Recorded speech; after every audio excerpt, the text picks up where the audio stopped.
Sahana Bhavatu Sahano Bhunaktu Sahaviryam Karavavahi Tejasvi Navaditamastu Ma Vidvishavai.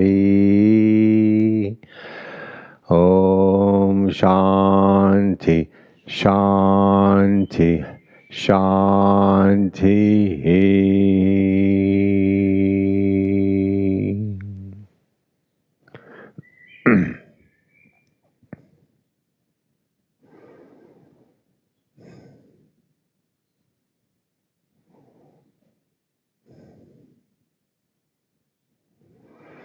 First, we're going to do some pranayama exercises in standing position.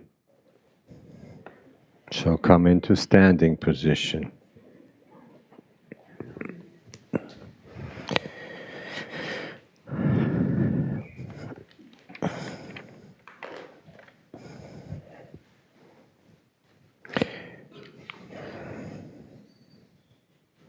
These are just a few of the energization exercises of Paramahamsa Yogananda. They are pranayama techniques to gain control of the prana and descend it to various body parts for healing and relaxation. Yogananda says the prana comes in at the top of the spine or at the medulla oblongata. You can feel it the best there. I'm going to teach these exercises in full in the afternoon. We're just going to do a few of them because there's 39 exercises. We'll do like maybe 6 of them. So whenever you're, some of these exercises have tensing and relaxing of various body parts with them. When you tense a body part, you tense it low, medium, and high, and hold to a count of 3 with full tension. Then medium, low, relax. When you tense a body part, you try to feel the prana coming in at the top of the spine and direct that prana at will to whichever body part you're tensing and relaxing. So you put your mind, your awareness inside the body part. Try to place your awareness and try to isolate that particular body part if we're doing particular body parts. Some of these exercises have a special pranayama technique, a breathing technique called double breathing. It is a short inhalation through the nose followed by a long inhalation like this. And then you hold to a count of 3 and then exhale through the mouth, short followed by long like this.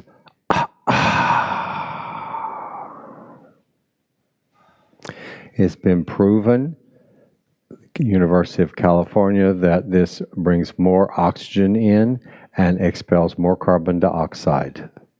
So the first exercise we're going to do is called double breathing with tension. I'll demonstrate it first.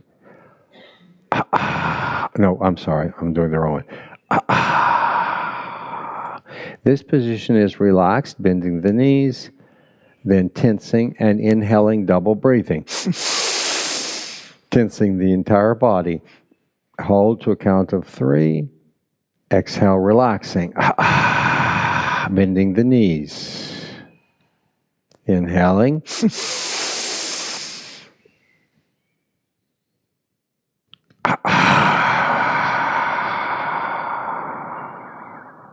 Inhaling.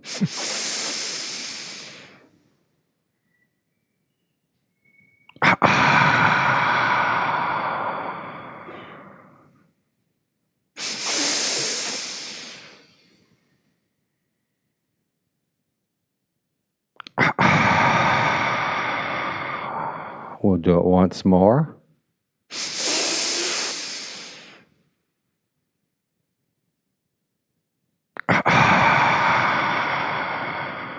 relax down. The next exercise is to get the spine loosened up so that the prana is moving through the spine very well.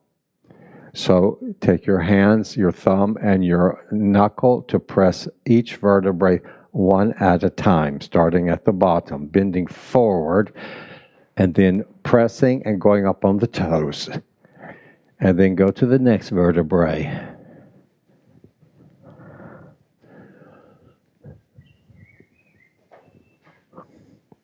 One vertebrae at a time.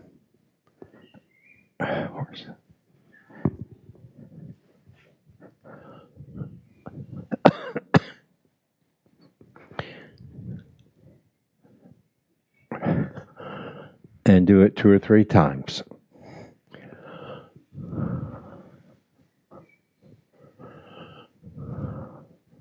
Go up on your toes when you're pressing. Up on your toes. He's not. Anyway.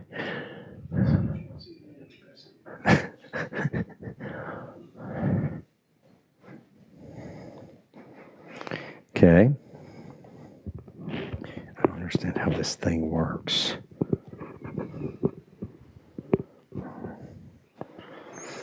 Next exercise, number 20, is 4-part body recharging. The first part, I hope everybody speaks English.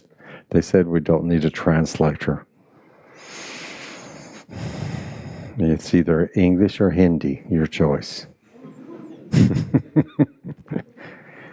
So we inhale with double breathing and tense the entire body and hold the breath to a count of 3, like this. Try to feel the prana vibrating throughout the whole body. Exhaling, double breathing through the mouth. Once again, inhaling through the nose, double breathing, tensing. Hold to a count of 3.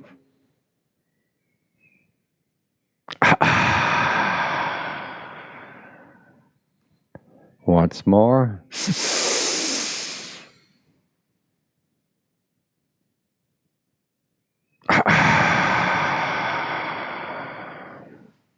Second part, we tense each body part one at a time. Try to place your awareness in the body part you're tensing and feel the prana there for healing and relaxation. We start with the left foot. Left foot, tensing the left foot.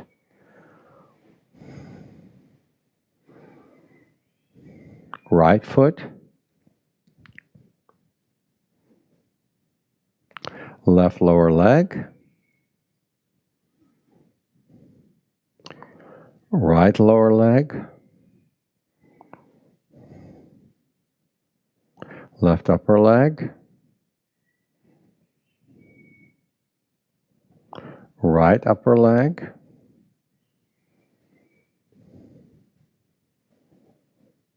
Left buttock. Right buttock. Lower abdomen. Upper abdomen. Left hand. Right hand. Left forearm. Remember that it's a pranayama technique. Place the awareness and the prana there for healing. Right forearm and relaxation. Left upper arm.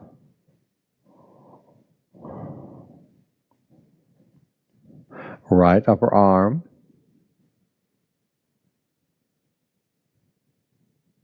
Left side of chest. Right side of chest. Left side of neck. Right side of neck. Front of neck. back of neck. Then the face, stick the tongue out, exhale, and tense the entire face.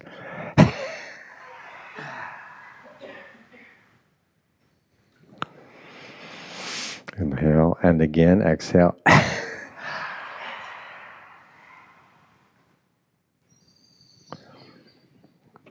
Relax. The last part, as we inhale with double breathing, we tense from left to right, all the way, starting from the bottom, going up until the entire body is tense, holding the breath, looking at the spiritual eye as we hold the breath. Begin.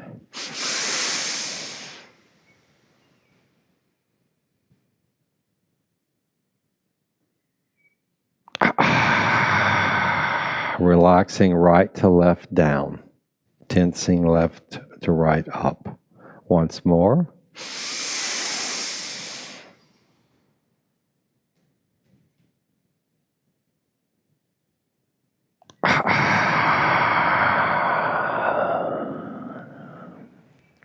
Four-part arm recharging. Tense, relax. Tense, relax. Tense, relax. Tense in front, relax. Tense to the chest, relax. Tense going up, inhale, double breathing. Go up on the toes. Again, tense, relax. Tense, relax. Tense, relax. Tense, relax. Tense, relax. Tense, go up.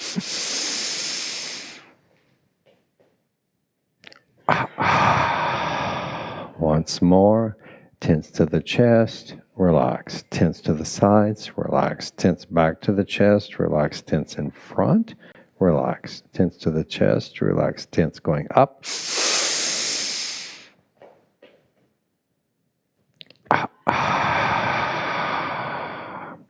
Single arm raises with tension and double breathing. Left, go up. Tense the left arm. Left, always left first.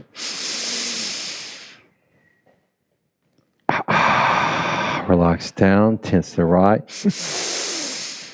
Go up on the toes. Tense the left.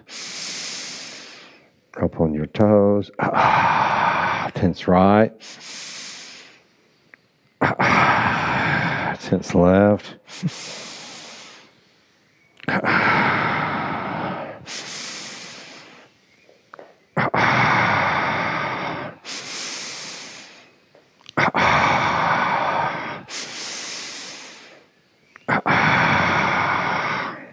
Fencing. We exhale, double breathing. Put the right foot forward and the left arm, tensing the left side. No, opposite arm and leg forward.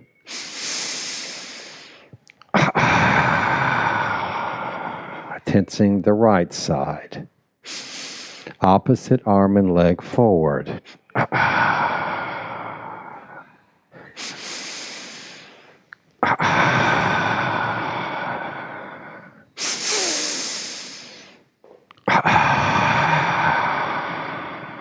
It's just like karate or judo or something.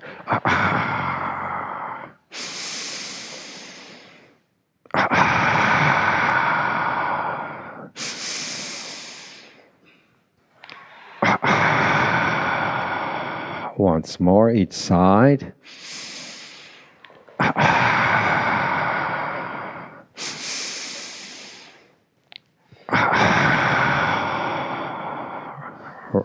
Relax.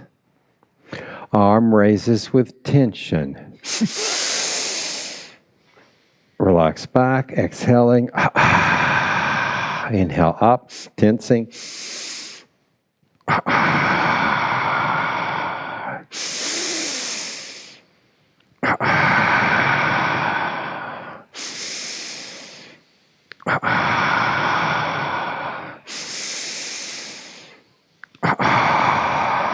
Under the rectum, reverse.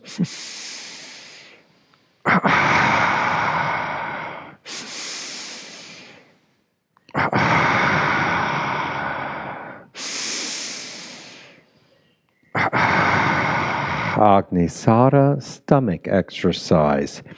Exhale, double breathing. Go down, hold the breath out. Draw the stomach up into the chest and in and out, massaging the internal organs. Hold the breath out as long as you can doing this.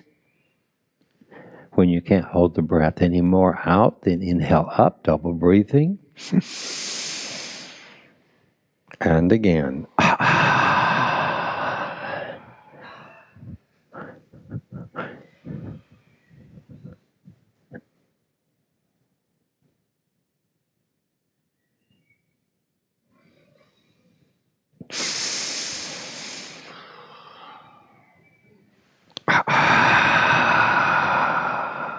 Once more.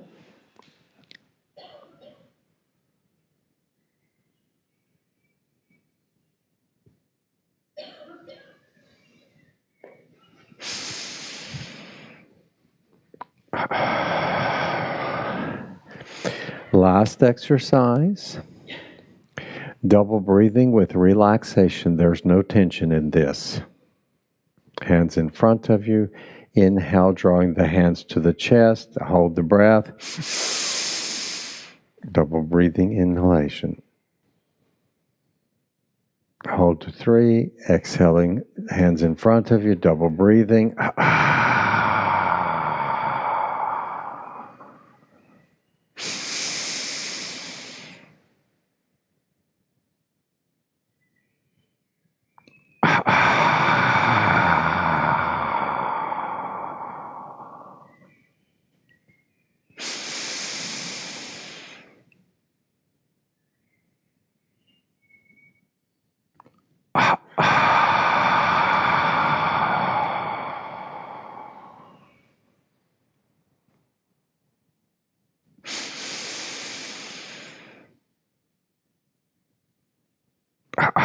Relax down, sit.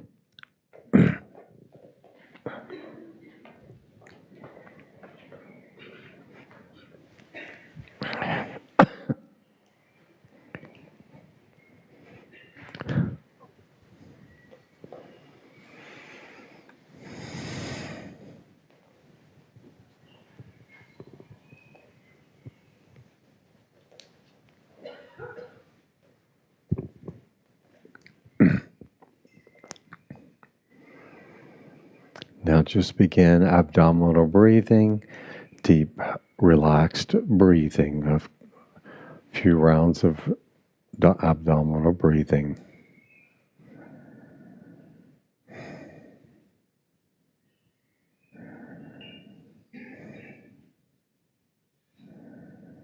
Make sure you try to lift your eyes towards the spiritual eye in Shambhavi Mudra as much as you can. That's extremely important.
Now we're going to begin 3 rounds of Kapalabhati.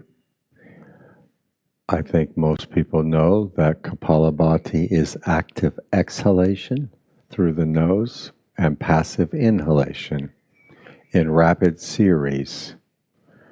So there is inhalation, but it's a passive. The diaphragm does it automatically.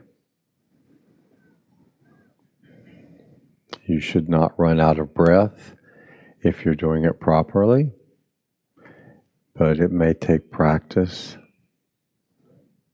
to be able to do it without running out of breath in the beginning. The main thing is the diaphragm needs to be built up so you can do more of them. Kapalabhati brings a lot of oxygen to the brain, expels carbon dioxide from the recesses of the lungs, and massages the internal organs and stimulates them. It's not technically a pranayama, it's a breathing exercise, but very powerful.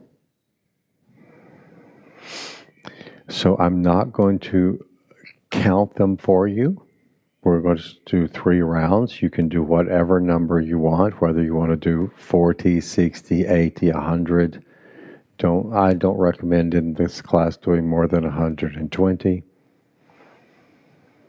And usually we start with a lower number on the first round and gradually build up. And at the end, fully exhale, hold it out for as long as you're comfortable, then inhale through the nose and hold looking at the spiritual eye for as long as you're comfortable. So when you're ready, inhale and begin the first round, whatever number you want.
Whenever the breath becomes stable again, you can begin the second round.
can begin third round when you're ready.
Now we'll practice Nadi Shodhana.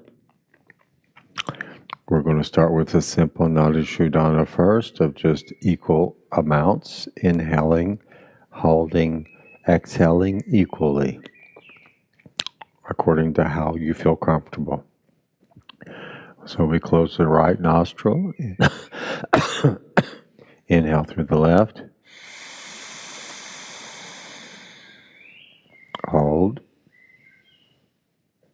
equal amounts, exhale right,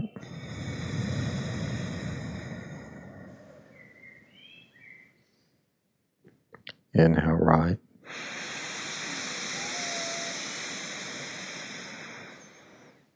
hold,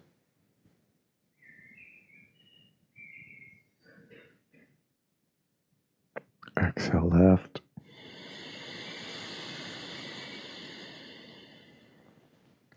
now do it at your own pace according to what you feel comfortable.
Do one more round.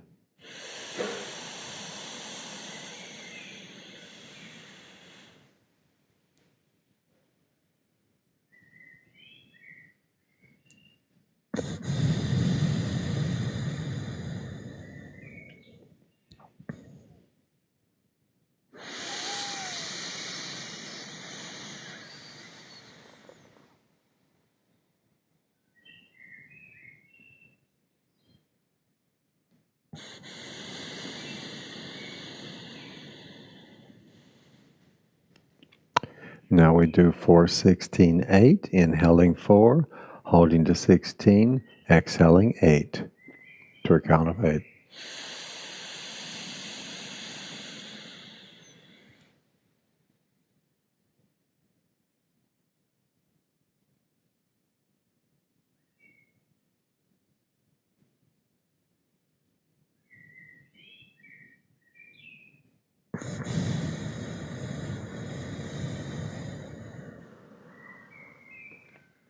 Inhaling 4, hold 16,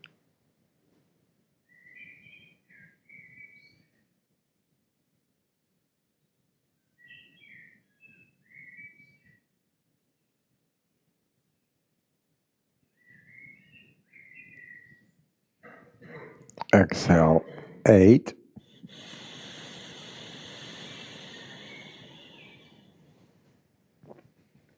again at your own rate.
Do 1 or 2 more rounds if you like, and then sit with breath awareness.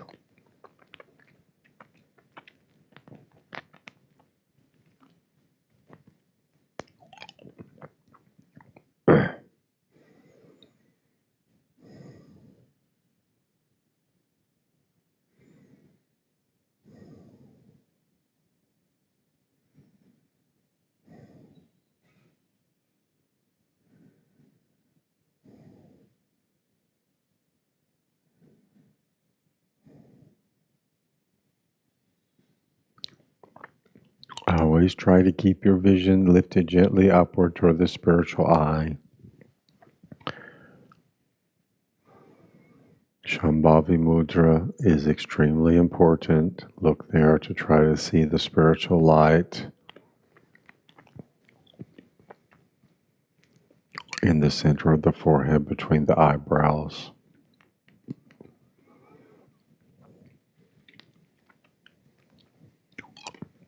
Those who are practicing, let this be your last round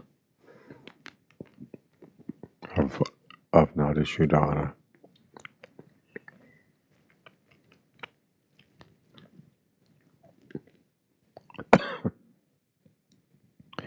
And next we're going to practice Manas Pranayam, as Yogananda used to call it, mental pranayam. We're going to chant Om at the chakras together. Starting from the Muladhara, we'll go up to the Sahasrara, and then through each chakra, and we'll do it 3 times together. I will lead the chanting with you. Om Muladhara, Om Muladhara, Om Muladhara Om. Place your awareness in the chakra and try to feel Om vibrating there to activate the chakra. Om Swadhisthana, Om Swadhisthana, Om Swadhisthana, Om. Om Manipura, Om Manipura, Om Manipura, Om. Om Anahata, Om Anahata, Om Anahata, Om. Om Vishuddha, Om Vishuddha, Om Vishuddha, Om. Om Agya, Om Agya, Om Agya, Om. Om Sahasrara, Om Sahasrara, Om Sahasrara, Om. Om Muladhara, Om Muladhara, Om Muladhara, Om.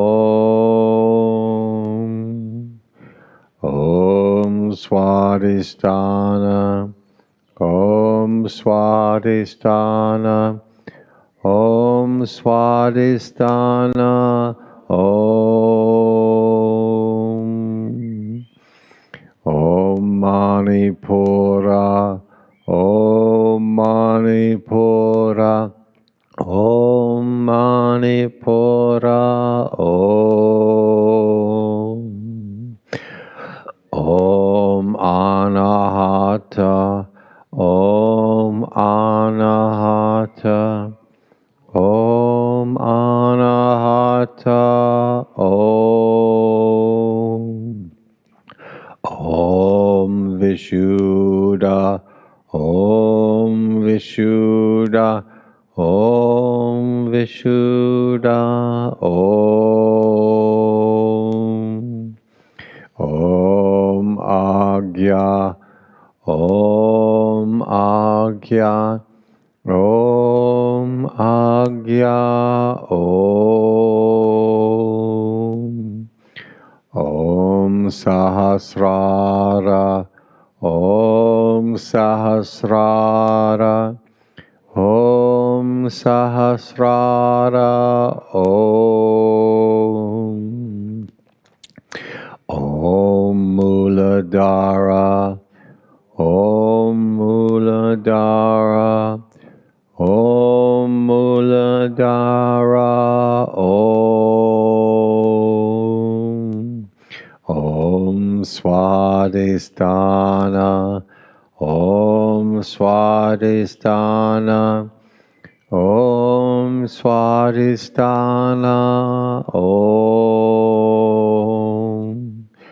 Om Manipura, Om Manipura, Om Manipura, Om. Om Anahata, Om Anahata, Om Anahata, Om.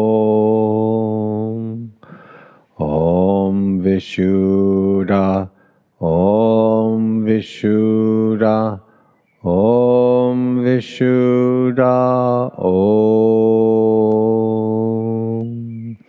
Om Agya, Om Agya, Om Agya, Om. Om Sahasrara, Om Sahasrara, Om Sahasrara. Om.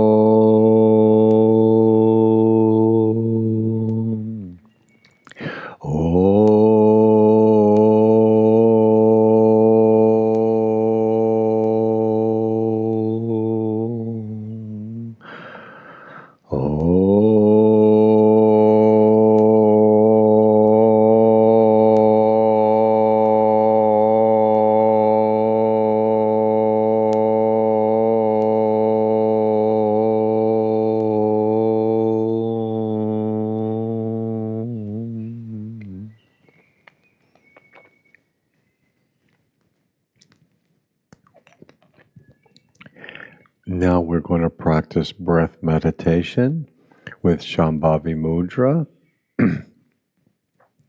Breath meditation is actually considered a higher pranayama because by meditating on the breath, you're meditating on the prana, because the breath is the manifestation of the movement of prana.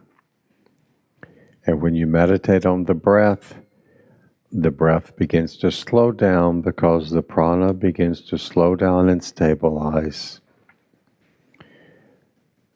The prana is also behind the movement of the heartbeat and the movement of mind. So by meditating on the breath and the breath slowing down, the heartbeat slows down and the mind slows down. That is the secret, the beginning secret of Raja Yoga Pranayama. We've been practicing Hatha Yoga Pranayama. Raja Yoga Pranayama focus on the internal pranayama, meditating on the prana itself. That is the most direct way to gain control of the prana. And Shambhavi Mudra is also one of the keys to that, because the Agya chakra is the chakra that harmonizes all the other chakras. By meditating there, you're bringing all the chakras into stabilization and purification from karmas. So let's meditate on the breath. Lift the eyes upward in Shambhavi Mudra. Don't change the breath in any way. You're simply observing it as a silent witness. It's coming in and out naturally.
Keep bringing the awareness back to the breath again and again.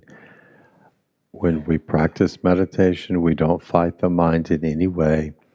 The mind is like a little child that needs loving discipline. So again and again, we bring it back to the breath.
Then for the next couple minutes, as you breathe naturally, try to feel the prana in the central channel of the spine.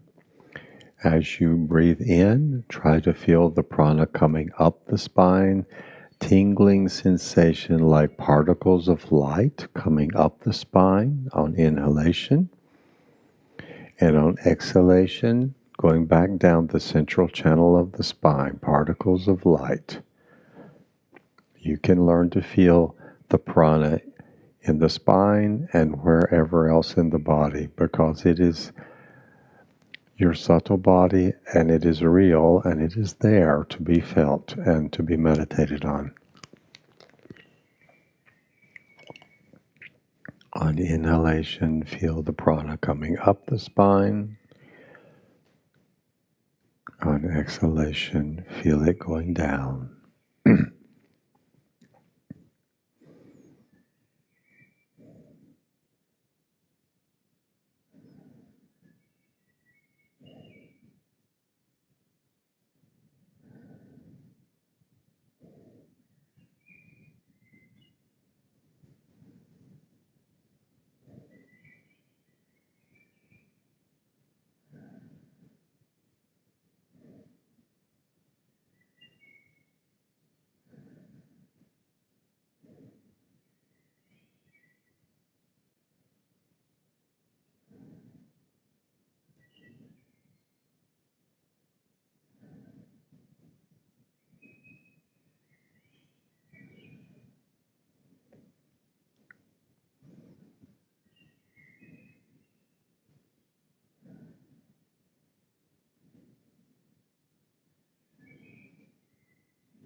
Unfortunately, we have to close. Always be aware of your breath and of the prana. My Kriya Yoga Master Swami Gyanananda Giri always says, a yogi is one who is always aware of his breath. That is the key to higher spirituality. Let's close by chanting Om.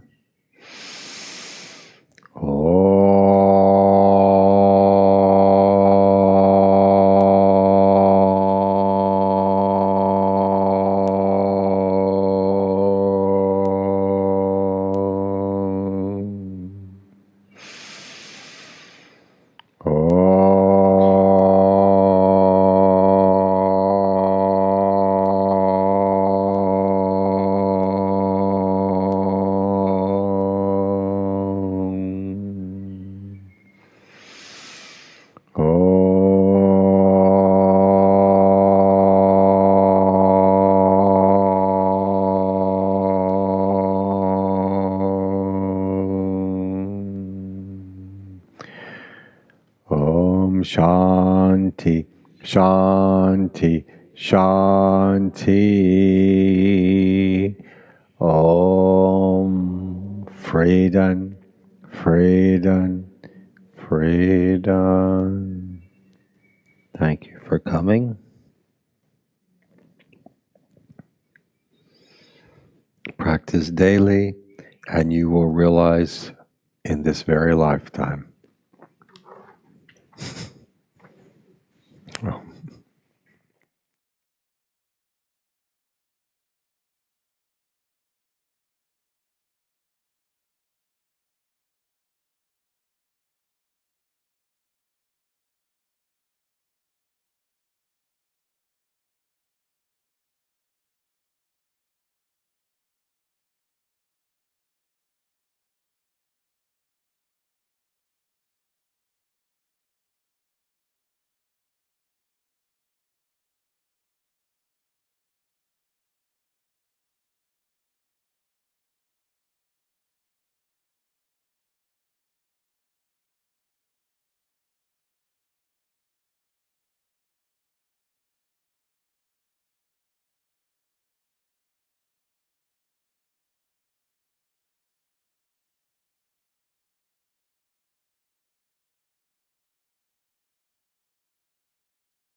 We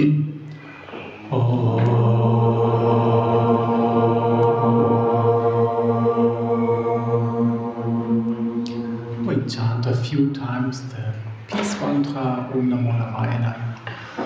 Om Namo Narayana. Om Namo Narayana. Om Namo Narayana. Om Namo Narayana. Om Namo Narayana. Om Namo Narayana.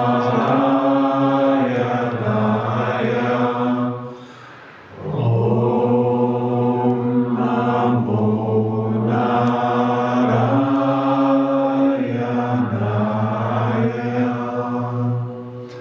Om Gam Ganapataye Namaha.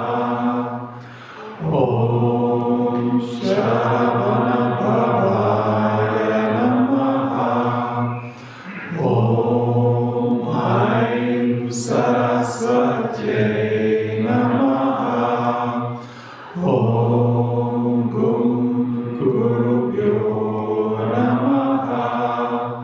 Om Namo Bhagavate Shivanandaya. Om Adi Shakti Namaha.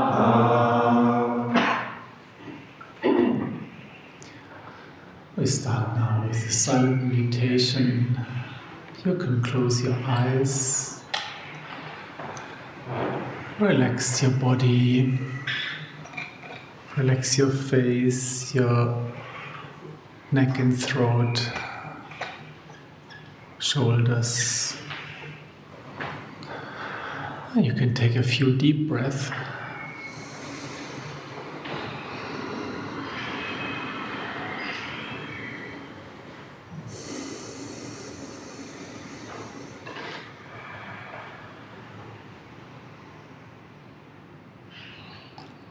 And then slow down your breathing. Find your rhythm.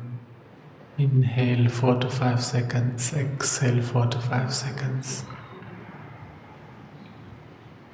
You can mentally repeat Om or your own mantra.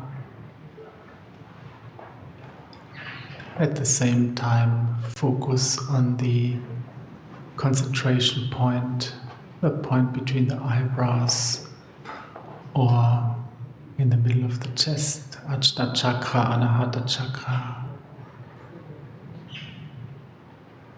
Or if you have your own technique of meditation, you can use this technique, this practice.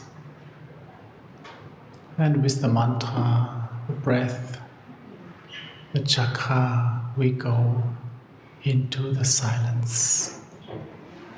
Atta Dhyanam, silent meditation.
We continue by chanting Jaya Ganesha on page 12.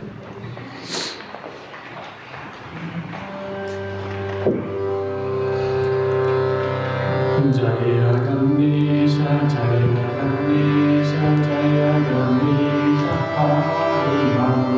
Sri Ganesha, Sri Ganesha, Sri Ganesha, Rakshanam.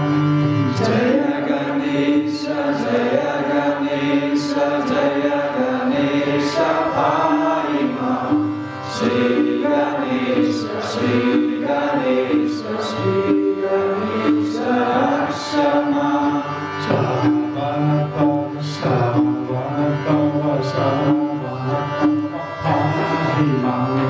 Subramanya, Subramanya, Subramanya, Rakshama. Shravanapava, Shravanapava, Shravanapava, Parimam. Subramanya, Subramanya, Subramanya, Rakshama. Jaya Saraswati, Jaya Saraswati, Jaya Saraswati, Parimam. Jaya Saraswati, Jaya Saraswati, Jaya Saraswati, Parimam. Shri Saraswati, Shri Saraswati, Shri Saraswati, Rakshama. Shri Saraswati, Shri Saraswati, Shri Saraswati, Rakshama. Jaya Guru, Shiva Guru, Hari Guru, Jaya Guru, Guru, Sadguru, Jaya Guru, Shiva Guru, Hari Guru, Jaya Guru, Guru, Sadguru, Hari Guru, Hari Guru, Ananda Guru, Hari Guru, Hari Guru, Ananda Guru, Chit Guru, Chit Guru, Chit Maya Guru, Chit Guru, Chit Guru, Chit Maya Guru, Hari Guru, Hari Guru, Ananda Guru, Chit Guru, Chit Guru, Chit Maya Guru, Hari Guru, Hari Guru, Ananda Guru, Chit Guru, Chit Guru, Chit Maya Guru, Hare Rama, Hare Rama, Rama Rama, Hare Hare, Hare Krishna, Hare Krishna, Krishna Krishna, Hare Hare, Hare Rama, Hare Rama, Rama Rama, Hare Hare, Hare Krishna, Hare Krishna, Krishna Krishna, Hare Hare, Hare Rama, Hare Rama, Rama Rama, Hare Hare, Hare Krishna, Hare Krishna, Krishna Krishna, Hare Hare, Hare Rama, Hare Rama, Rama Rama,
Satchidananda Guru Satchidananda Shiva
Can stay for one moment in the silence, feel the energy of the mantras.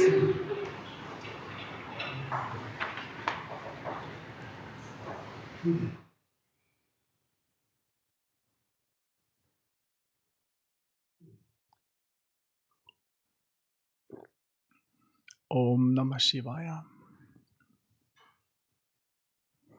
Okay, we have one letter this morning from the Shivananda Upanishad. These are handwritten letters by Swami Shivananda, who had already at that time, 1940s, 1950s, disciples all over the world. And these letters are written in such a way that they are valid for everybody, with very universal messages. And this letter is from the 1st of November 1948. Dr. Robinson, New York. Instinct is powerful. Impulse is powerful. But discrimination is more powerful. Therefore, it can control instincts and impulses. Yeah. Of course, in the beginning, when we are on the spiritual path, we may not be able to control our instincts and our impulses.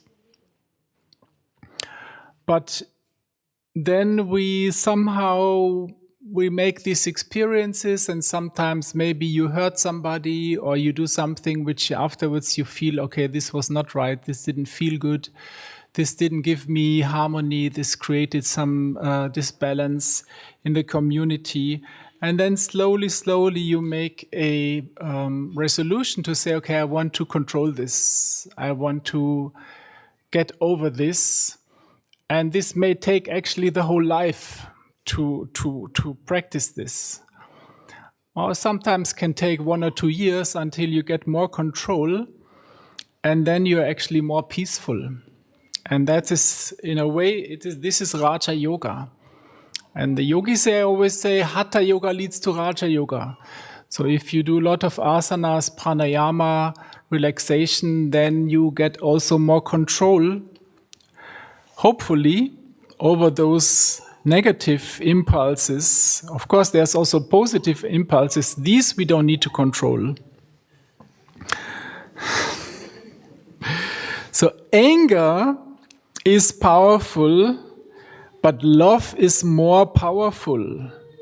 Therefore, it can control anger. Yeah. So you may be angry sometimes, or maybe other people are angry sometimes. And this is, of course, part of human nature. But being angry doesn't mean that you have to hurt the other person. Being angry doesn't mean that you have to insult people by giving them bad names or insulting them. Actually, you can find a way to use the energy of anger, because anger means actually you want to change something, either inside or outside. Now, if anger comes, you feel, okay, something should be different. And then you can reflect, okay, what should I change? Should I change myself? Or should I change something in the external situation? And then you make a strategy, and then you reflect, and maybe you can also write a letter when you're angry, but you don't send it. And then you look at the letter again the next day, and then you feel, okay, what is actually behind the words, and how can I make a strategy not to insult the other person, but to say, okay, maybe it would be nice to change this, or we can do this different, or the meeting should be different. And then you reflect what is the best way to use this energy to make a positive change. And that way you use the energy of anger to make positive changes. But if you immediately follow the anger and you throw the anger into the face of the other person, like in the old movies, they take a a cake and they throw in the face of the other. If you do that, what will happen? The other person will also. Sometimes, you know how it is in life. Sometimes it becomes like a ping pong game. Now you did that, and you're always doing that, and then you get nowhere. That can actually worsen the situation. So try to find a way to use the energy which is behind anger in a positive way. So tongue is powerful, but pure reason is more powerful. Therefore, it can control tongue. So tongue actually means two things. Tongue is speaking, and tongue is also food, no? You know, the dessert is very nice. Okay, shall I go for another dessert? And then a third one. And then and then you realize, okay, if I eat too much, I cannot meditate afterwards. And that is pure reason. Or the same thing with words. Yogis, they try to purify their words, and yogis don't use vulgar language. You know, all these bad words which you can hear in all the languages. Yogis, usually you don't hear these words from the mouth of a yogi. So yogis, they should eliminate those words from their speech and speak always in a positive way, in a soft way. Okay, sometimes maybe there's an argument, then also you have to use stronger words, but not insulting words, not judging words or bad words, S words and F words. Usually you don't hear from the mouth of a yogi. Develop discrimination, love, and pure reason, and attain self-realization. Shivananda. So it's actually a map for the whole life, you know, to work on these things and to become a more calm person, a more aware person. This is a big word, awareness. Not to do things which afterwards you regret. But also, because we are human beings, we are not acting perfectly, and then sometimes we need also forgiveness. Forgiveness towards ourselves and also forgiveness towards other people who may not control their anger, their instincts, and so on. Yeah. So we have to be also realistic that we cannot always apply those things immediately, but just keep working on them. Hari Om Tat Sat. Okay, so now we continue with Om Trayambakam mantra number 800, and especially we chant today Om Trayambakam for Zoe, who passed her exam.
Sarvesham Shantir Bhavatu, Sarvesham bhavatu, sarvesham mangalam bhavatu, sarve bhavantu sukhinah, sarve santu niramaya, sarve bhadrani pashyantu ma kaschit dukkha bhavet, asato ma satgamaya, tamaso ma jyotirgamaya, mrityonamritam gamaya.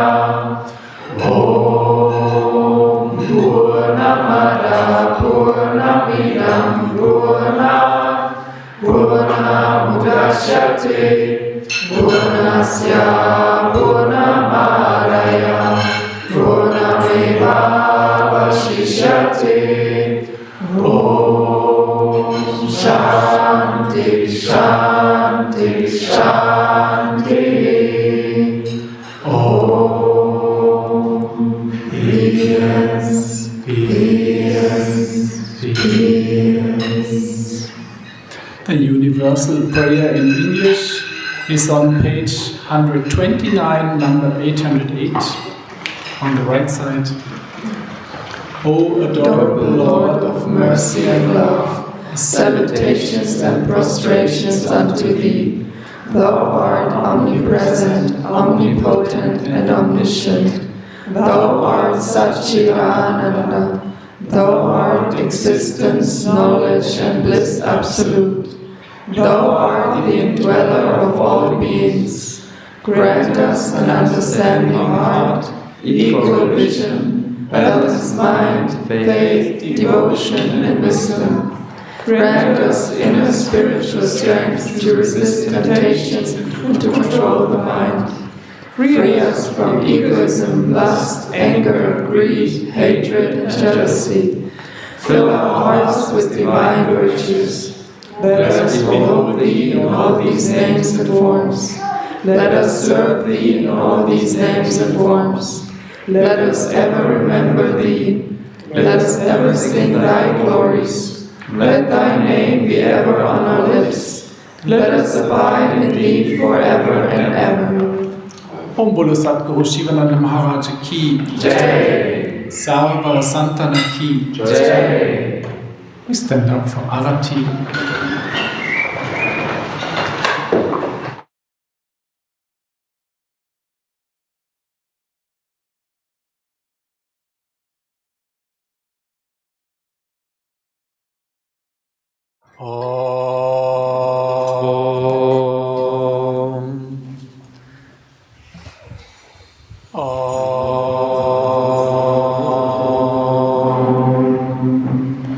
Jaya Jaya Rati Vina Vinayaka Vina Vinayaka Shri Ganesha.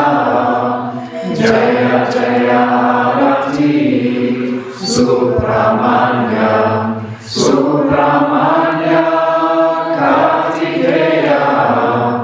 Jaya Jaya Rati Venugopala Venugopala Venugopala Bhava Vinula Namanitashora.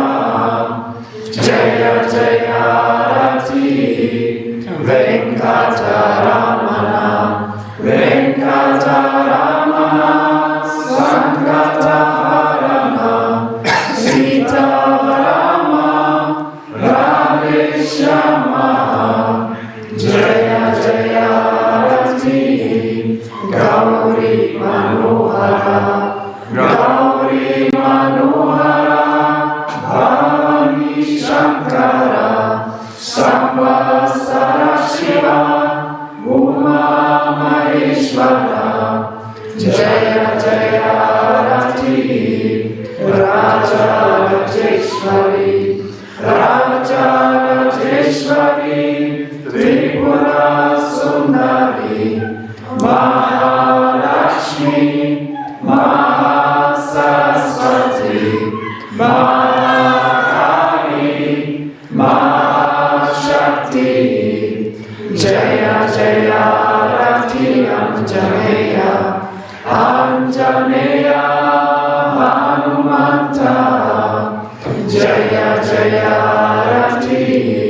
Dattatreya, Dattatreya, Trimurti-avatara, Jaya Jaya Aratiya Dityaya, Adityaya Bhaskaraya, Jaya Jaya Arati, Shanishwaraya, Shanishwaraya Bhaskaraya, Jaya Jaya Arati, Shankaracharya, Shankaracharya Advaita Gurave, Jaya Jaya Arati, Sadgurunatha, Sadgurunatha Shivananda, Jaya Jaya Arati, Jesus Gurave,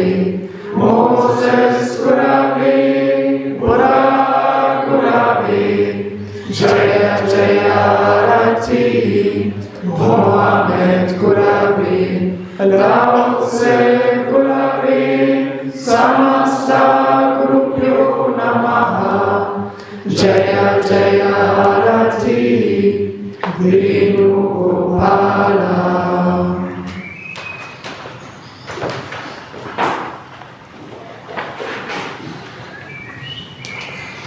Tvameva Mata Chabita, Tvameva, Tvameva Bandhuscha Sakha, Tvameva, Tvameva Vidya, Dravinam Tvameva, Tvameva Sarvam Deva Deva, Kayena Vacha, Manasendriyatva, Buddhyatmanava, Prakriti Svabhavat, Karomi Adyat, Sakalam Parasmai, Narayanayiti Sarma Payami, Sarvadam Parichacha, Mamekam Sharanam Vracha, Aham Tva Sarva Papibhyo, Moksha Ishyami Ma Sucha.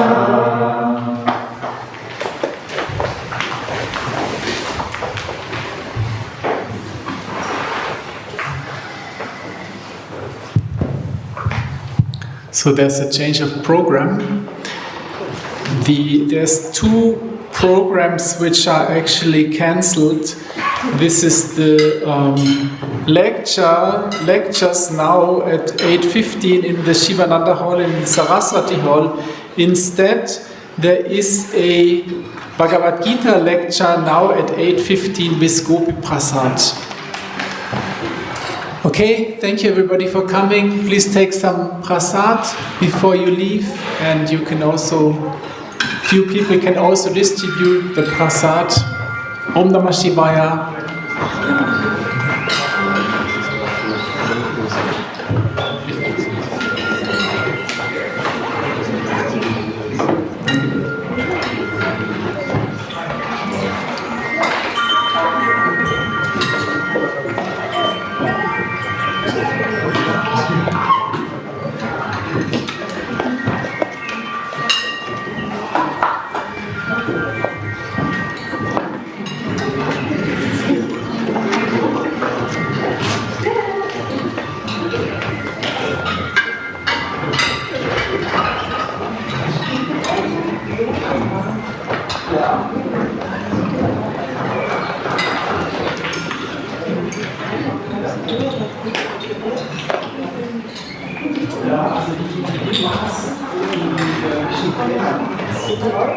Ich glaube, die gehen raus, aber ich kann die auch mal leben.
War voll schön gestern der Vortrag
So we have some handouts and copies of Bhagavad Gita here. Those of you who want to follow.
शान्ताकारं भुजगशयनं पद्मनाभं सुरेशं विश्वाधारं गगनसदृशं मेघवर्णं शुभाङ्गम् लक्ष्मीकान्तं कमलनयनं योगिहृद्यानगम्यं वन्दे विष्णुं भवभयहरं सर्वलोकैकनाथम्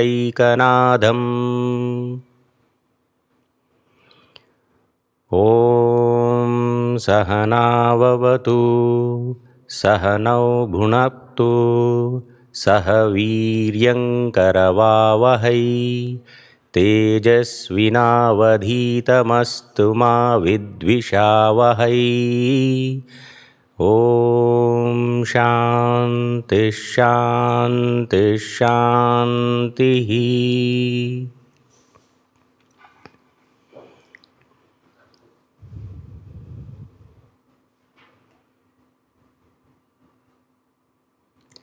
Namaste and welcome to today's class on Bhakti Yoga.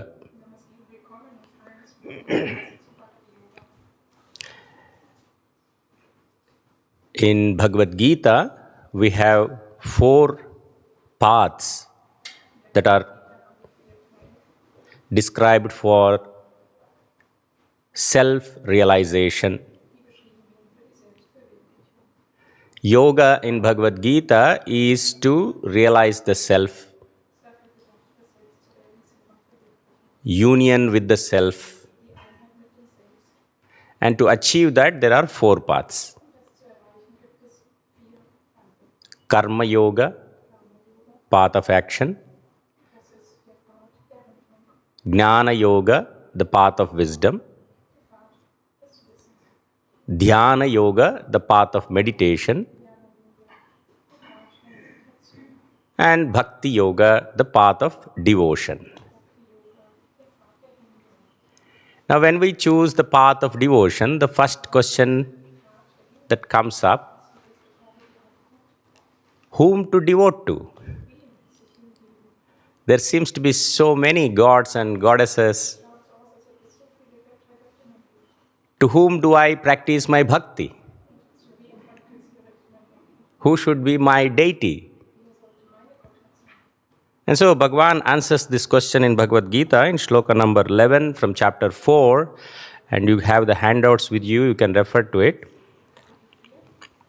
And once I finish reciting the shloka, one of you can read the translation from Bhagavad Gita book, the chapter 4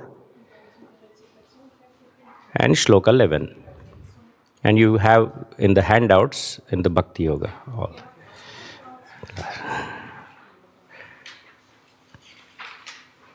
Any more handouts? Yeah.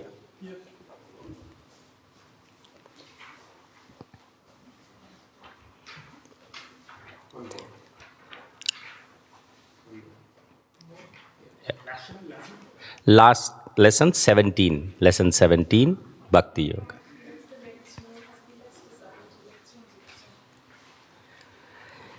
ये यथा मां प्रपद्यन्ते तांस्तथैव भजाम्यहम् मम वर्त्मानुवर्तन्ते मनुष्याः पार्थ सर्वशः. One of you can read the translation.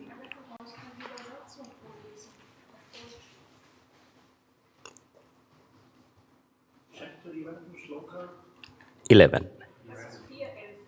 Die 4 Kasten wurden von mir gemäß der Unterschiedlichkeit von Guna No. geschaffen. No, that is different. Chapter 4, shloka 11. In der Weise, in der die Menschen zu mir kommen, werden sie von mir belohnt.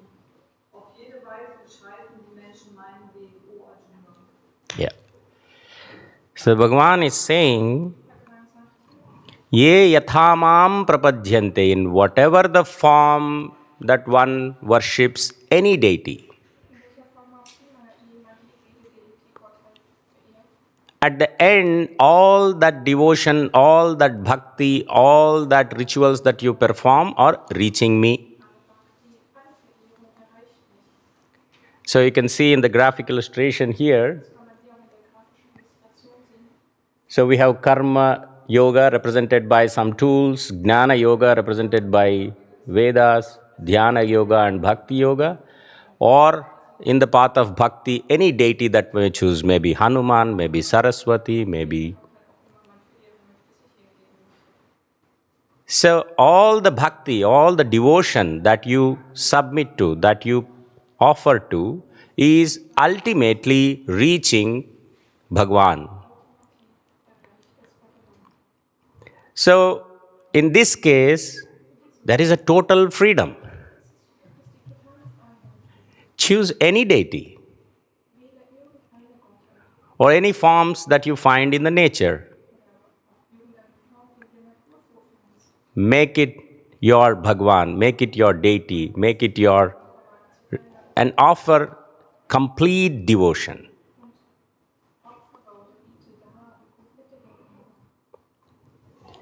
Now, when it comes to devotion, Bhagwan is also giving an assurance in the shloka number 22, chapter 9. Ananyas chintayanto mam ye jana paryupasate tesham nityabhiyuktanam yogakshemam vahamyaham. One of you can read. Kann erreicht werden durch unerschütterliche und ausschließliche Hingabe an ihn, in dem alle Wesen weilen, und der all dies durchdringt. Okay, was that shloka 22 from chapter 9?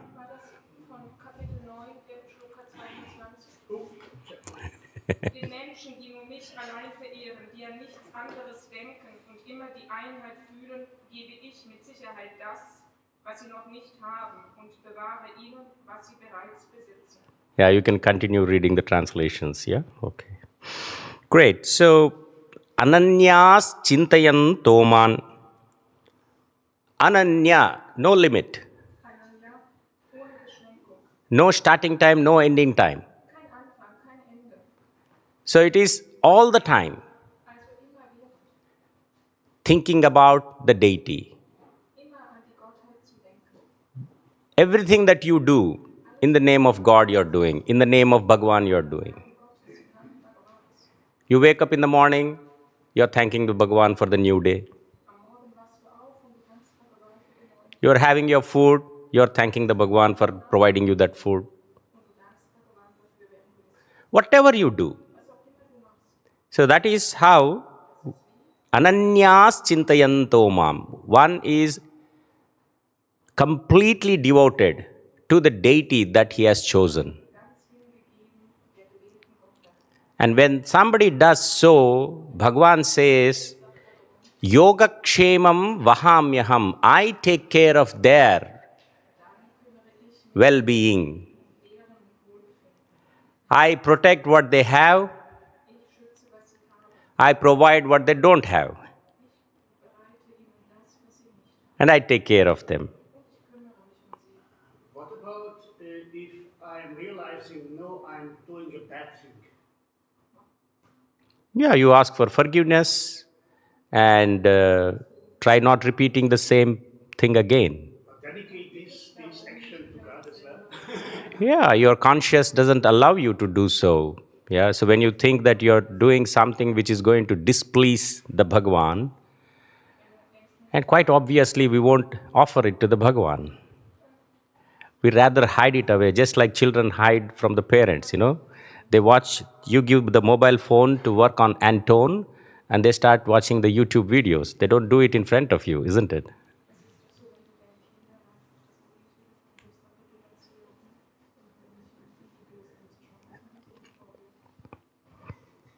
Now, how to offer bhakti?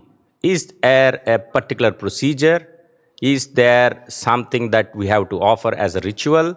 That's the next question. How to perform bhakti? And Bhagwan is saying in the next shloka, shloka number 26 from chapter 9.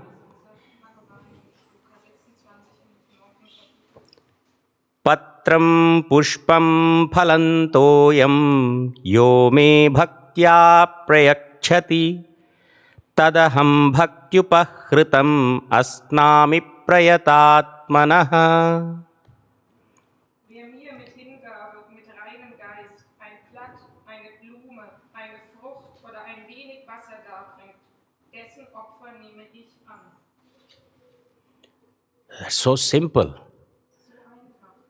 You don't get so much of offering, so much of blessing for such a so little thing. And Bhagavan is so kind and so merciful. All that he is asking is a leaf, or one flower, or one fruit, or a little water. Just offer it. But offer it with complete devotion, with complete submission, with complete love. And Bhagavan is pleased by that.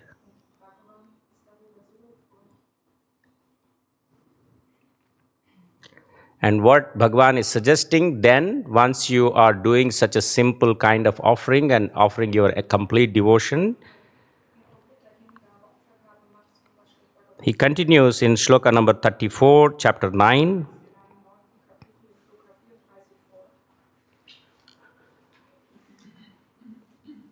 Manmana bhava madbhakto madhyaji mam namaskuru mame vaishyasi satyante pratijane priyosi me.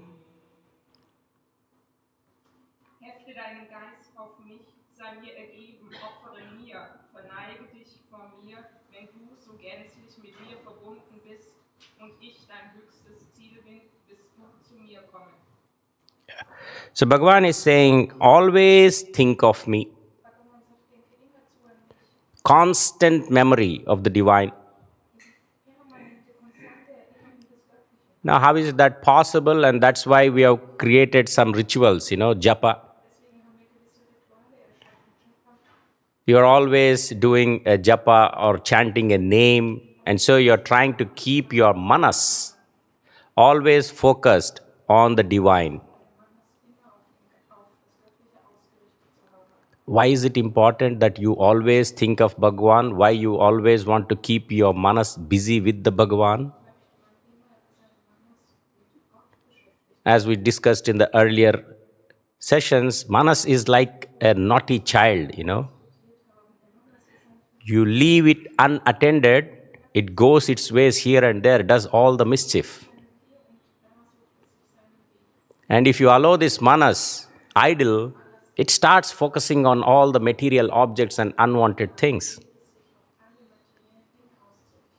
which are at the end going to give you misery and lot of kleda, dukkha.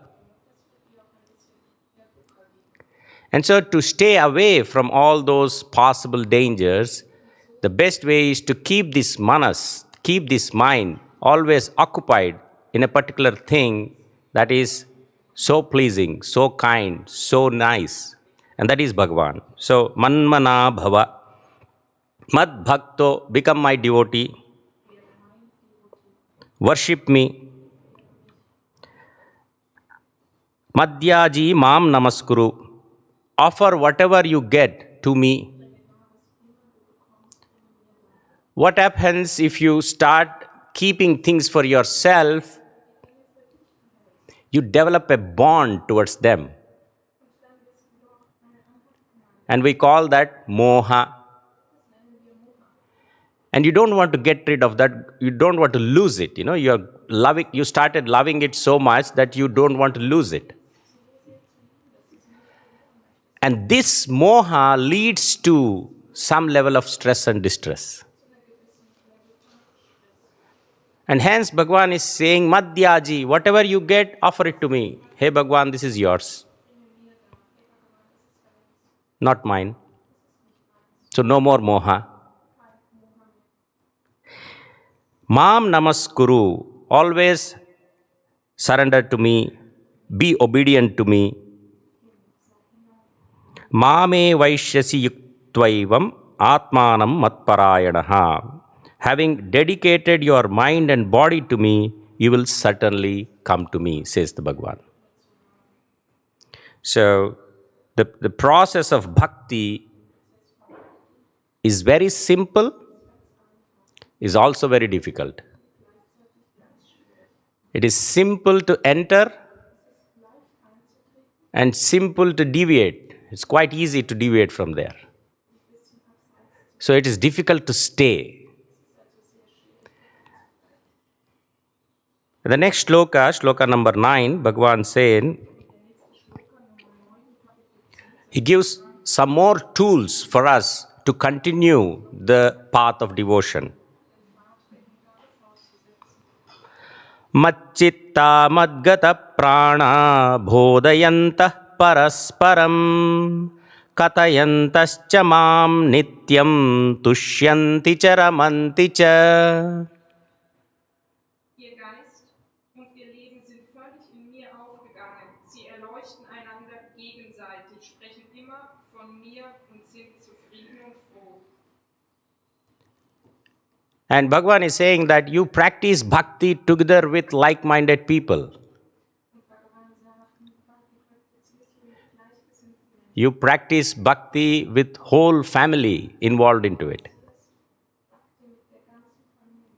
Keep yourself in company of other bhaktas.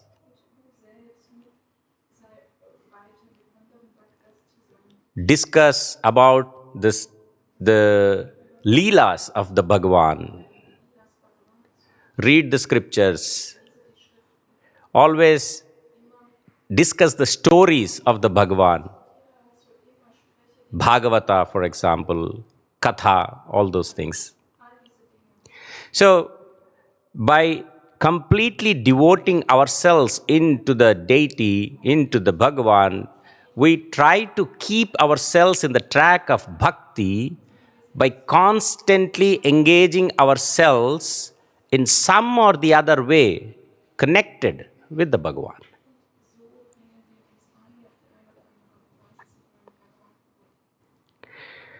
And that's what we see in the graphic illustration here. So they are running a Katha Kalakshepa, and so the whole family is devoted and they're reading through Bhagavad Kathas. And so that's an example.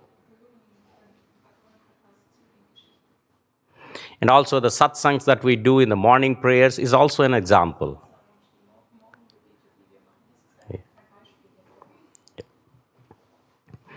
What else? Anapekshas shuchir daksha udasino gatavyatah sarvarambha parityagi yo madbhaktas same priyah. Wer frei von Wünschen ist und wer dabei rein, klug, gleichmütig und frei von Schmerz ist, wer allen Unternehmungen und Absichten entsagt, wer mir ergeben ist, ruht in meiner Liebe. So Bhagavan is also giving a clue. Who is my most favorite bhakta? Just like in a class, when a teacher says, who will be my favorite student? Who will be the best student in the class? What qualifies one to be a best student? And when teacher tells you this, all the students try to be that, isn't it? And here Bhagavan is saying, who would be my best bhakta? Anapekshaha, those who are indifferent to worldly gains. So you work for something, you succeed or you may fail, but you take both equally. If you succeed, you offer it to the Bhagavan. Hey Bhagavan, this is all your mercy that I succeeded in this.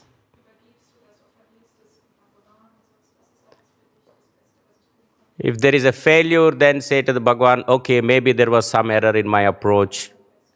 Pardon me for this time. So we don't keep it anything here, you just be neutral to everything that is occurring to you, happening to you.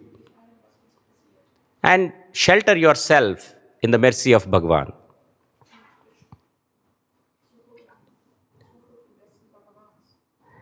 Suchir Daksha.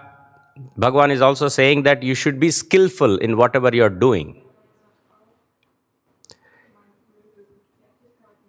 How do we be skillful? By gaining the right knowledge about the task that we are engaged in. And that is the knowledge, that is the jnana that you need to acquire. Daksha, to be skillful. Udasino gatavyataha. You are internally pure, without cares, and untroubled. Not troubled by any botherings that are occurring to you, any sufferings that you are going through. At all times, whenever there is a passage of suffering, remind yourself that this is not going to be like that, it's going to change. And seek the mercy of the Bhagwan, and it relieves you of that stress. And also when extremely nice thing is happening, don't get carried away by that. Because time will change, it will also pass away. So whenever you have any good things happening or bad things happening, pleasing things happening or painful things happening, the only mantra is to say that it's going to change. Time will not stay forever like this. It's a moment in the life. It's going to pass away. Yo mag bhakta same priya. So a bhakta who behaves like this, who has his lifestyle in this way, is the most favorite bhakta to me, says the Bhagavan.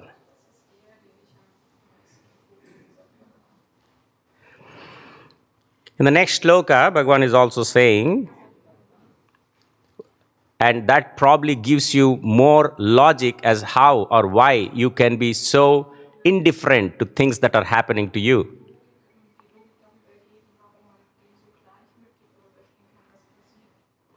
Ishvara sarva bhutanam hridye serjuna tishtati Brahmayan sarva bhutani yantra rudhani mayaya. Der Herr wohnt in den Herzen aller Wesen, o Arjuna, und lässt durch seine täuschende Kraft alle Wesen sich drehen, so als stünden sie auf einer Maschine. So Bhagavan is saying that the Supreme Lord is in all living beings.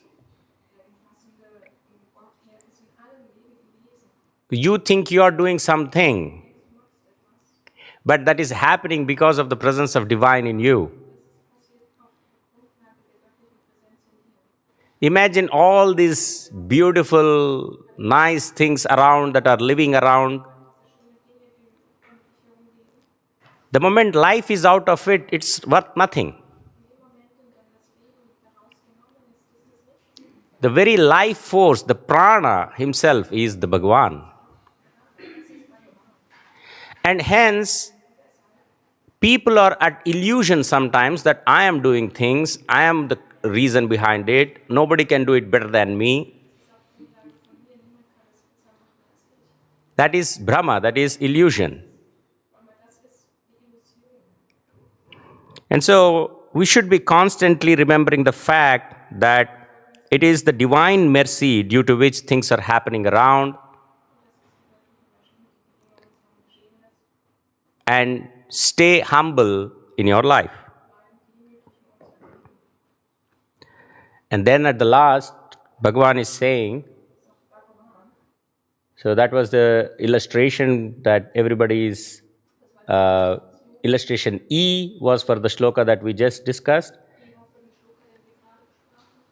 And now we are discussing the last shloka of this day's session, F. Sarva dharman parityajya mamekam sharanam vraja aham tva sarva papebhyo moksha ishyami ma shuchah. Gib alle Vorstellungen von Dharma auf und suche Zuflucht nur bei mir allein. Ich werde dich von allen Papas befreien. Sorge dich nicht. Yeah. And this is the ultimate shloka. And it's also said that if you have to describe the gist of Bhagavad Gita in one shloka, and that would be this shloka.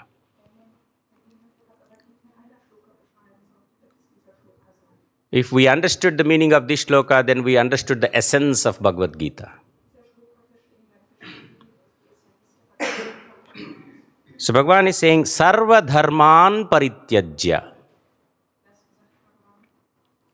So dharma, what is dharma? What is the duty? What is the righteous duty of every being? It comes in the combination of two aspects. And that's what you see to the left and right of this person in the center. At one side we have the varna, 4 varnas, Brahmana, Kshatriya, Vaishya, Shudra. And then the other side we have the 4 ashramas, Brahmacharya, Gruhastha, Vanaprastha, Sannyasa. And so these are the states in which one can find themselves. You may be performing a work that can be categorized into one of the 4 varnas. You are employed in a bank, you are working in the defense, you are being a doctor by yourself. So you can, whatever is the modern day work that we are doing, we could find a way to see where, according to the qualities and characteristics of work that I am doing, do I fit into one of these varnas? And that's quite possible to find ourselves in one of the varna systems. And remember, Bhagavad Gita says, Chaturvarnyam maya srishtam guna karma vibhagashaha. So, the varna is not by birth. Being born in a Brahmana's family, being born to a Brahmana father and mother, I do not become Brahmana, according to Bhagavad Gita. It is by the innate nature of the human being and the kind of task that you are engaged in. Combination of those two decides what varna you are. And in Bhagavad Gita, we have so much of wisdom that if you identify yourself with one varna, Bhagavad Gita gives you enormous wisdom to excel in that particular task, in that particular category of action. And also it mentions what is your duty as that particular professional or occupation. So that is the varna. And ashrama. Brahmacharya is during the school time, at the education age where we are acquiring new knowledge. So in the olden days, people were sent to Gurukulas. Children lived in the company of Guru in ashram. No daily shuttling between the house and the school, no school bus. You live with the Guru. You do all the sevas in the ashram. You gain the knowledge from the Guru. That is how the education system, the Gurukula system used to be. And this is the age when you are completely in Brahmacharya.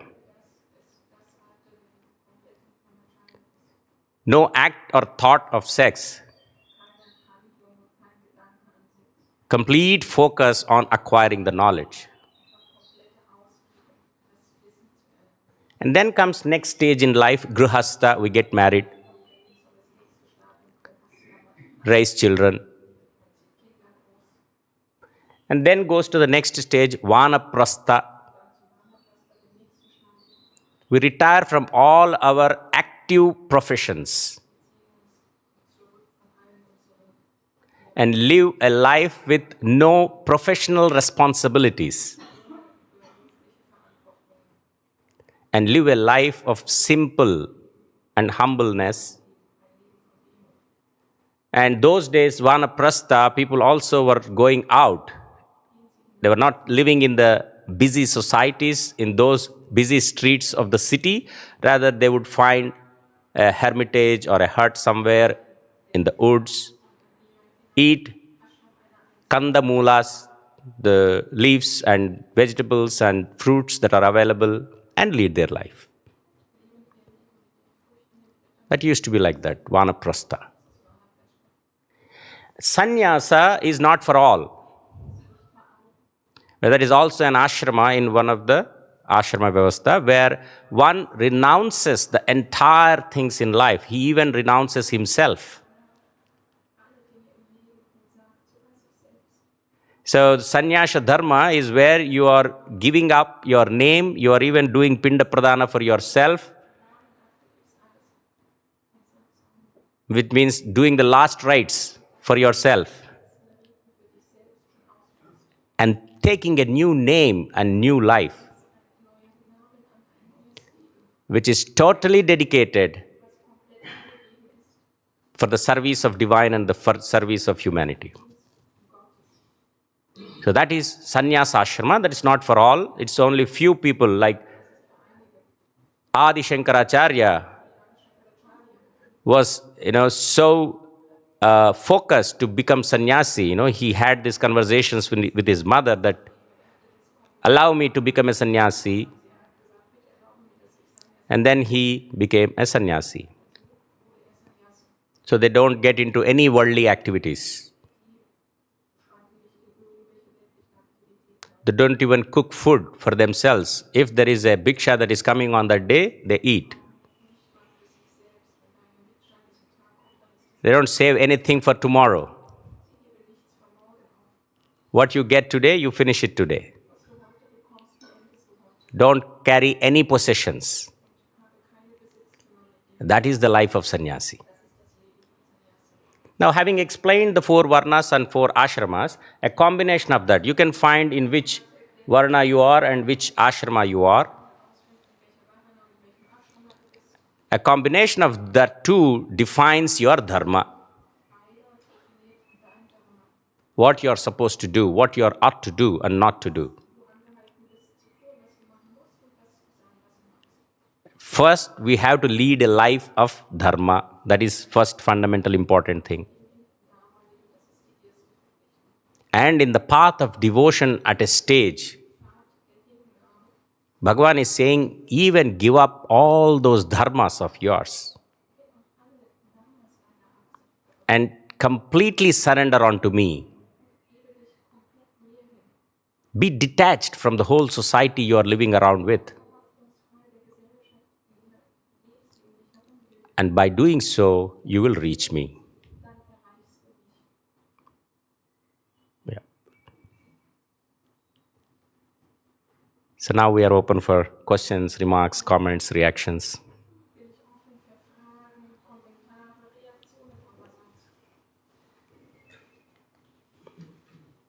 And in older days, who was the guru from the brahmacharyas? In which state of life was the guru? So guru is in all states of life, but during brahmacharya, you are like joining a boarding school,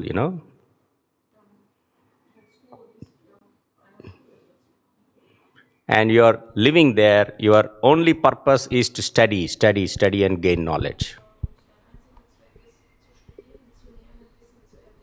And this knowledge is of all types. Remember, all Pandavas were in the Gurukula with Dronacharya. And they were getting the education of not only the political science, archeries. So the lessons learned were not just of God and bhakti and devotion but also about what a Raja is supposed to do in his life. So, all the children are going to the same Gurukula, and particularly they choose the kind of Guru that they want to get the wisdom from. And they join that Gurukula. So, Chanakya is expert in Artha Shastra, Kautilya as we call him. So, people who join his school go for seeking the knowledge of Artha Shastra, economics. And he won't teach anything else, he only teaches economics. And if you need something more political, then you'd go to another guru who teaches political science. And a Gurukula is like a university where all these expert faculties are living together. And these are like the Nalanda, Takshashila that we talk about in the olden days. Yeah, so Guru at the time of student life has more role to play in shaping your thoughts, your mind, your expertise. And a Guru at a later stage is more from the spiritual terms, to guide you, to see that you stay focused in the right path, in the righteous path. Yeah. Any other questions? From what I gather in the quotes, the offering is asked for, mandatory in a way, and the listing only is material. So the question is an offering necessary, and does it have to be material? Oh, yeah. We are living in the material world. Even the body is a matter. Who I am, the answer to the question is, I am the soul, not this body. But to practice the ritual, to practice bhakti and purify my Atma, the tools that I have are only the material tools. Although I am conducting a psychic action, but to create that environment around me, I only have the material tools. And so in the process of using the material for the ritual, we are creating an environment where I can conduct my bhakti and satisfy my material senses, my eyes, my ears, they only can see matter. So how do I keep my indriyas, my senses busy in the ritual that I am performing? So there are two rituals happening. One ritual you are doing with your indriyas, using your material body in the material world. And in the background, the actual ritual is you're focusing your Atma, your soul, onto the Supreme. So both are important. If you don't engage yourself in a ritual, the indriyas will fly away into multi directions, And it will be difficult to follow the path of bhakti. And hence we create all these temples, this ambience, only to deal with our material senses and the material body. And to be careful that this material body is not going to hinder the process of your psychic action, which is the devotion. Yeah, so the answer is yes, you need to offer, but the focus is for the indriyas on that, but your Atma is focused onto the Supreme.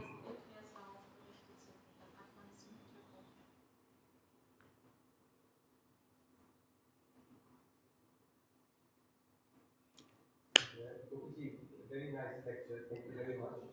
I would like to ask these ideal types,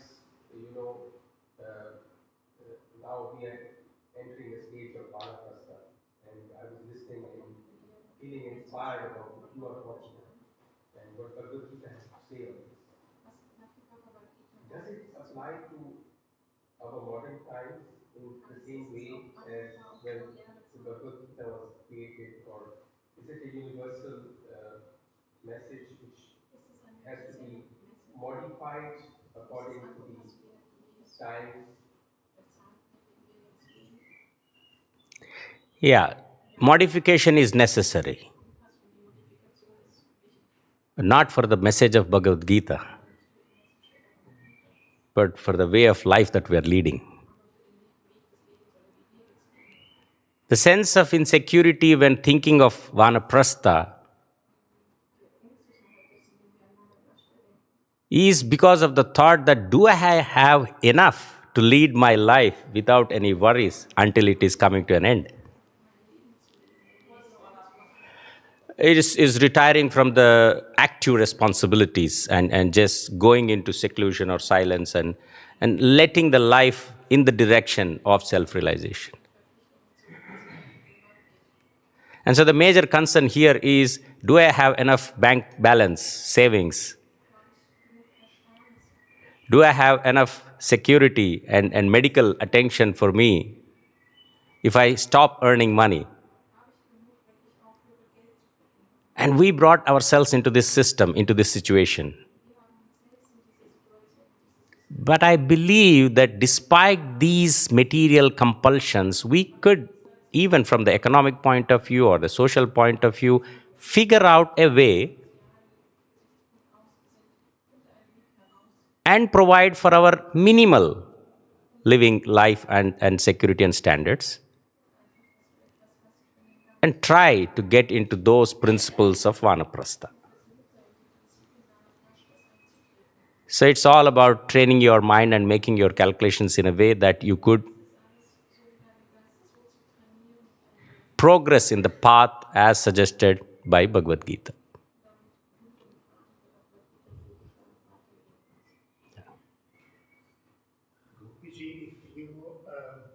Bhagavad Gita is telling that Vanaprastha means to retire, to go to the forest. Somehow the idea is coming on my mind, and maybe by other people as well.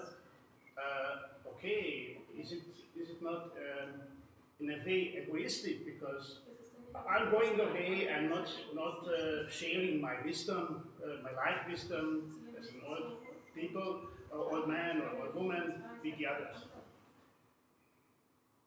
Yeah. So there is a difference between Vanaprastha and Sannyasa. In Vanaprastha, you are still in contact with the family. You are still in contact with the friends. You are not in the forest. You may go in the forest, but you are not inaccessible to them. You are accessible. So there were times when kings went into Vanaprastha, but the new princes who became kings consulted the retired king for any ideas and thoughts and way of life. In the same way, as parent, you may get into Vanaprastha, but you still be accessible to your family and friends for any consultation, guidance, and suggestions and support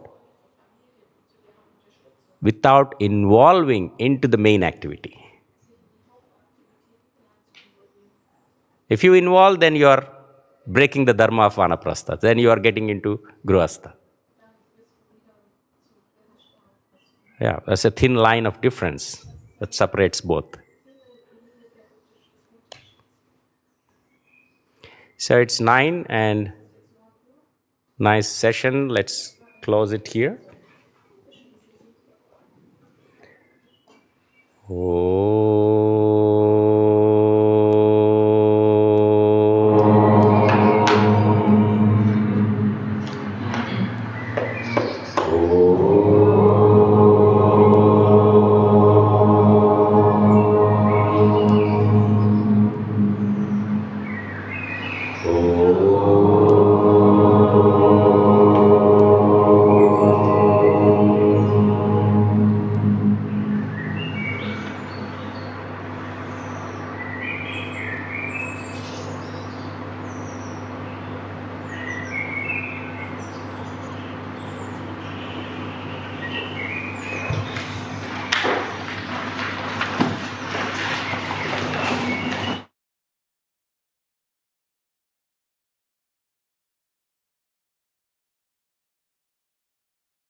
I don't know, 1, 2, 3, 4, 5. Yes.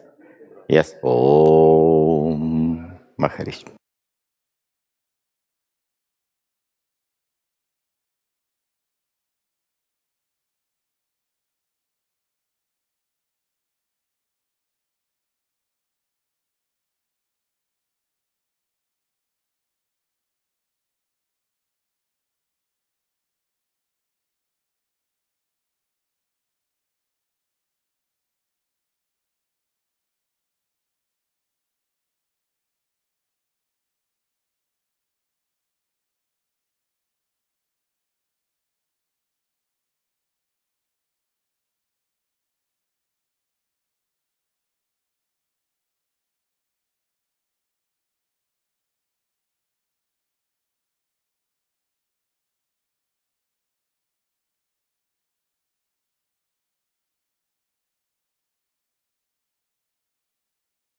One, two, three.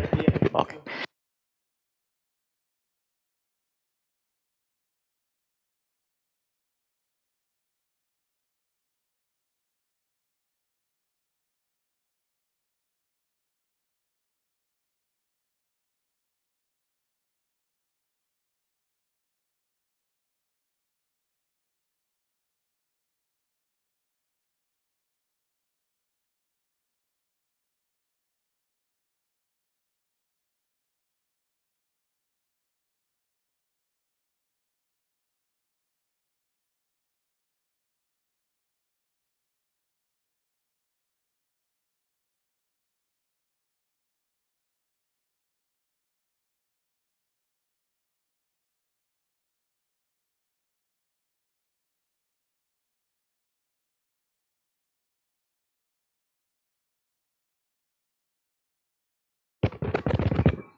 So,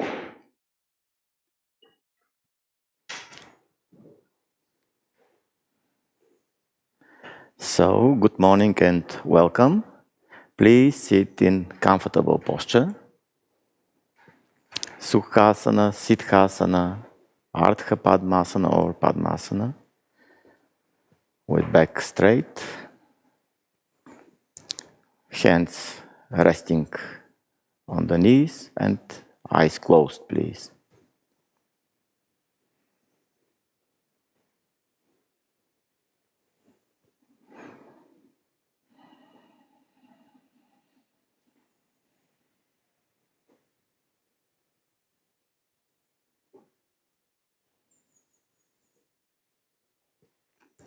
Observe your breath for a few seconds at the tip of the nose.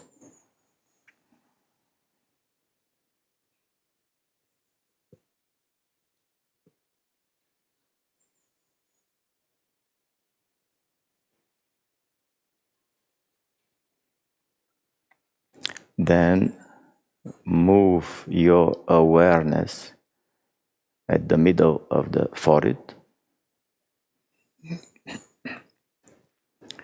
Keep it there and chant 3 times Om. Inhale.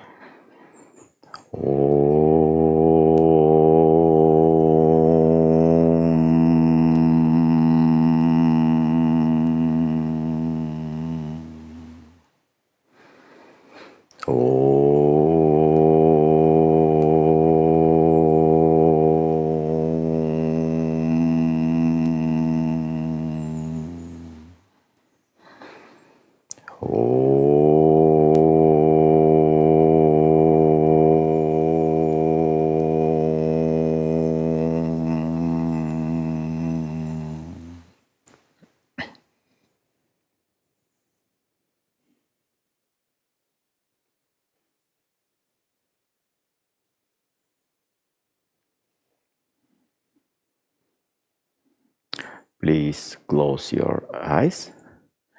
First, we will do variations of Sukshma Vyam for warming up the body. We are putting our legs straight. Hands beside the body and starting with folding only our toes forward, backward. It's good our awareness to be at this part of the body which we are moving. Only toes, not feet, only toes. And we are aware of the moving of the toes. Then our feet forward, backward, with our awareness of these movings. Okay, then rotating our feet towards outside, and we are aware of these movements, and towards inside. Okay. After that, we are folding our right leg and putting the crossed fingers under the knee and moving the thigh towards our chest. And then we are extending our leg and folding several times with awareness towards the movements in our right knee. Then we are rotating our shin and to the other side. Okay, same with the left leg.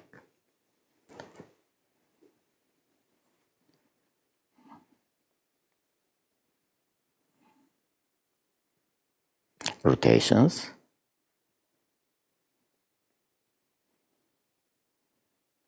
And to the other side. Okay. After that, we are putting our right foot over the left thigh. And with right hand, we are pressing the knee towards the floor, gently.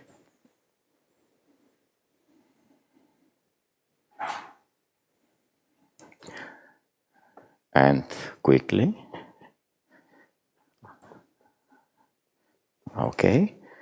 We are taking in the hands our shin and moving to both the sides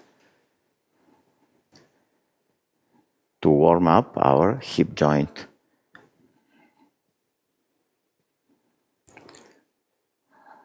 Okay.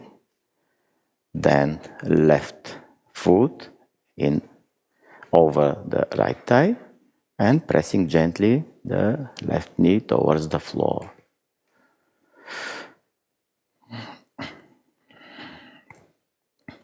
And quicker. Okay. Holding the shine and moving to both the sides.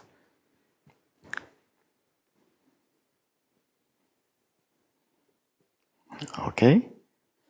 Then we are putting together our feet, holding with hands, knees aside, and quick movements with legs, like a butterfly.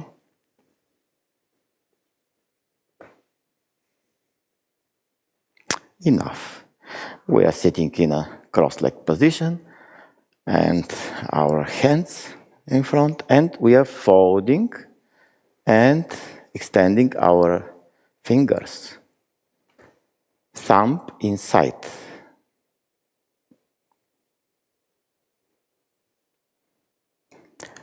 Then we're rotating our fists and vice versa.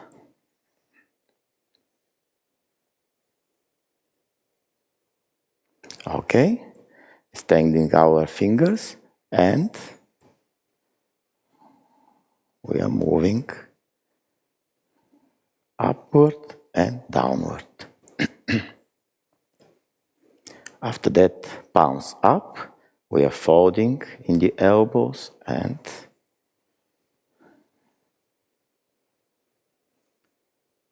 okay, fingers on the shoulders, the elbows touching, rotations in the shoulders. Okay. Big circles. And to the other side.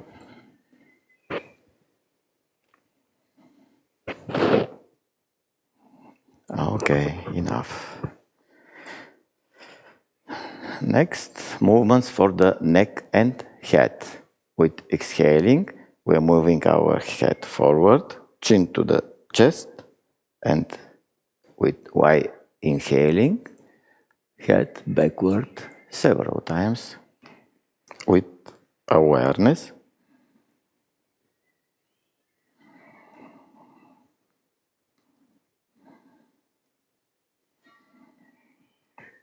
Okay, then to both the sides, we inhale, and then with exhaling, we are turning our head on to the right, inhaling in the middle, exhaling to the left.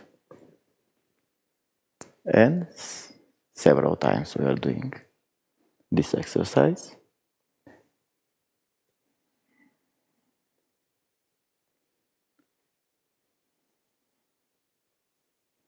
Okay. And now, gentle rotations of the head and neck. With inhaling, head is going backwards, and with exhaling, while exhaling, forwards. Gentle movements.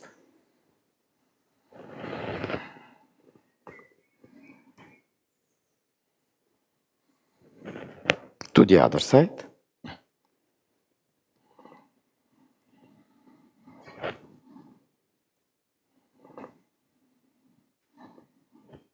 Okay. We are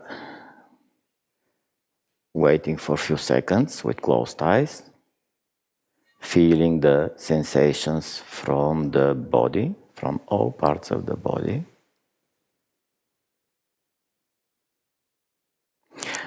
Then we are continuing with Surya Namaskar.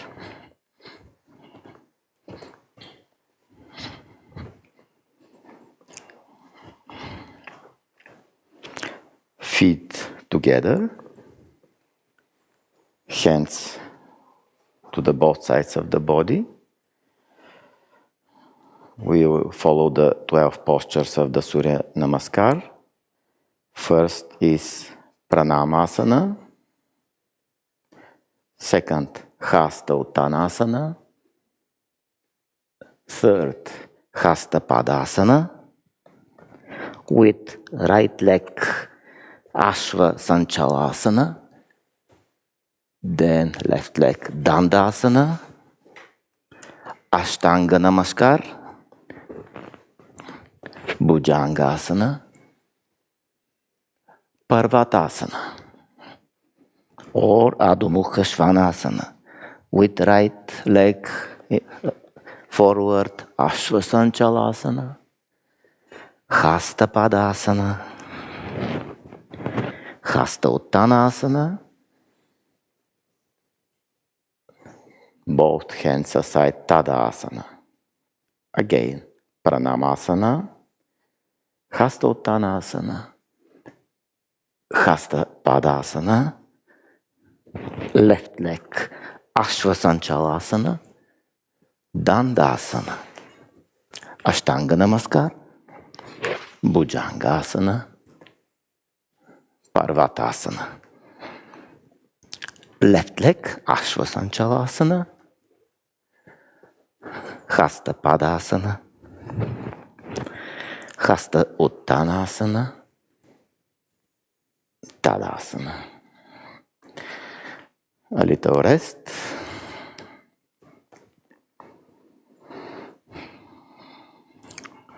Again, Pranamasana, Hasta Uttanasana, Hasta Padasana.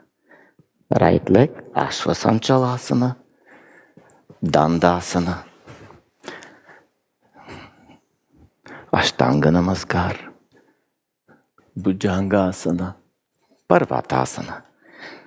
Right leg, Ashva Sanchalasana, Hasta Padasana, Hasta Uttanasana, Tadasana. And last time, Pranamasana,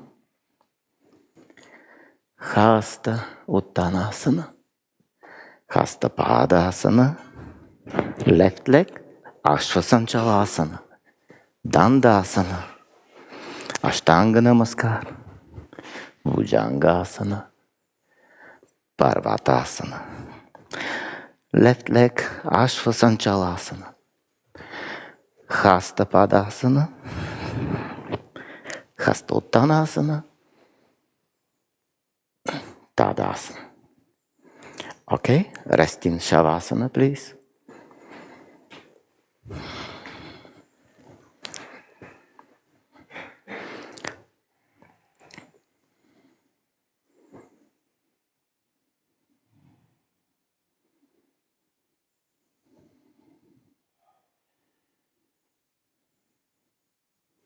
Feet apart, hands to the body, palms up, body in, straight line. Eyes closed, aware of your breath.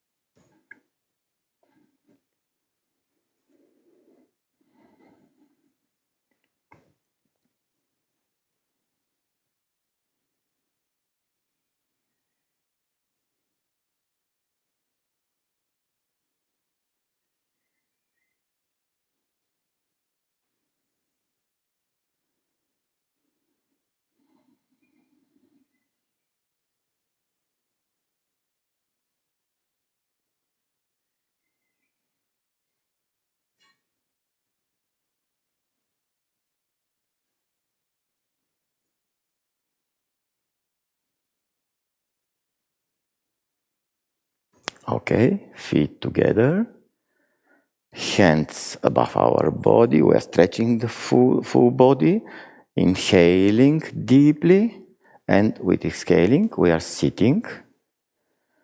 We'll start the asana class with Shirshasana. So, we are sitting in Vajrasana. First, I'll demonstrate Shirshasana, the initial part of Shirshasana for beginners. We are in Vajrasana, then putting our forearms in front of our knee. Then we are crossing our fingers, the top of our head on the mat, and then legs straight, and we are going towards our head. This is the posture for beginners. After staying for a little while in that posture, we are resting in child pose. Otherwise, we can do the full Shirshasana. After closing the feet to the head, we are folding our knees, then knees towards the ceiling, and then we are straightening our legs.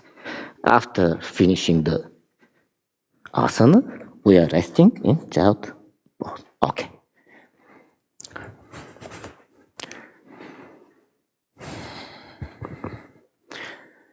I recommend for the most of you to do the initial variation of the posture if you are not fit to the full posture.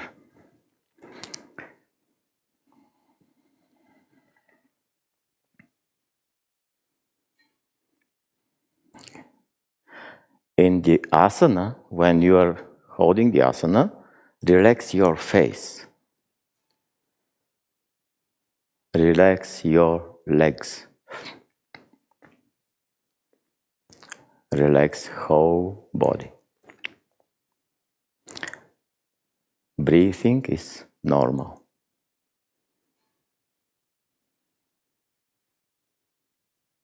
Okay. Going back slowly. We are going out of the asana and resting in child posture.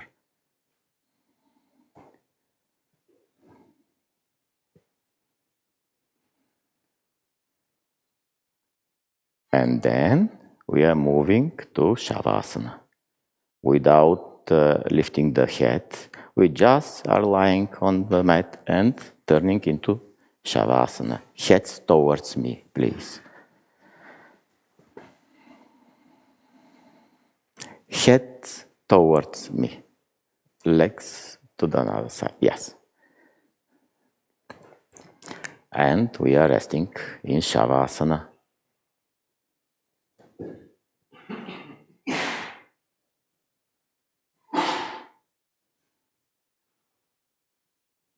In Shavasana, we don't move the body. It's like dead body. That's why the other name of Shavasana is Mritasana.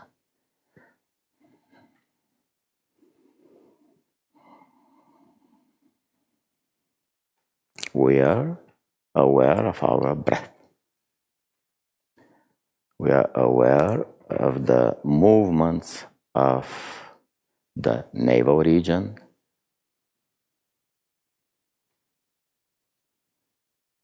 up and down when we are breathing. Okay, next asana, Sarvangasana. Feet together, hands to the body, palms down. We are moving our legs to 90 degrees. And then, with exhaling, we are moving our buttocks up, hands on our back. And we are going into the asana. Hands is good to be down to the towards shoulder blades and elbows together. Chin is pressing the thorax, legs together, and in the posture we are relaxing our face, relaxing legs.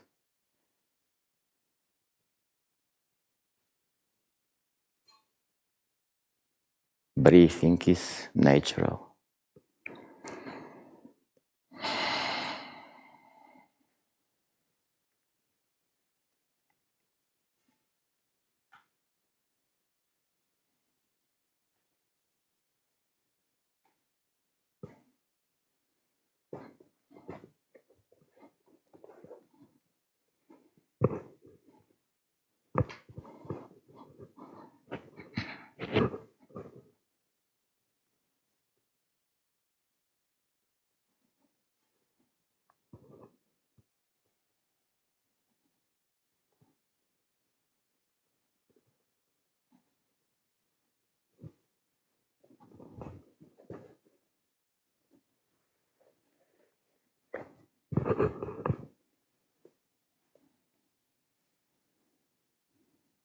Okay.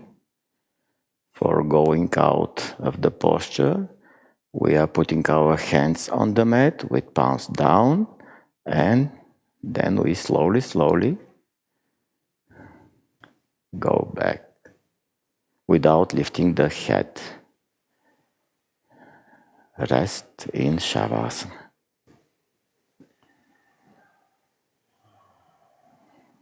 Nice. Feel the effect of the asana. In Shavasana, we are benefiting the results of the previous asana we did.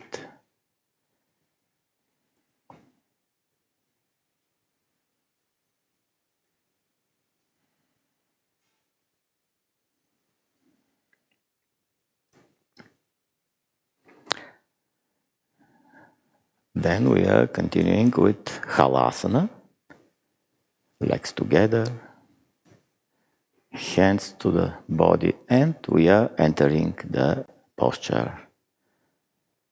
Slowly we are moving the legs, then the buttocks, and we are going. If we do not touch the floor with our toes, hands are on our back. But if the toes are on the floor, our hands are behind our back with crossed fingers.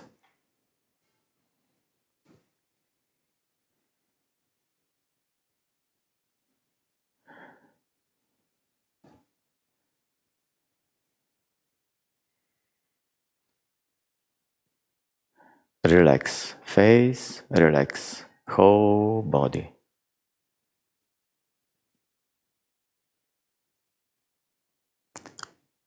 With every exhalation, we are relaxing the whole body in the asana.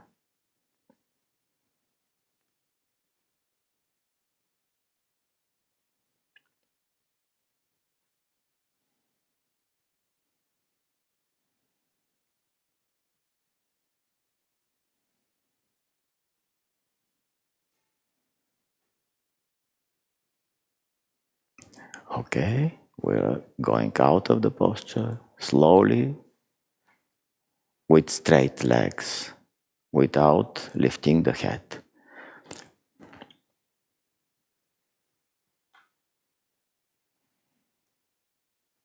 Relax.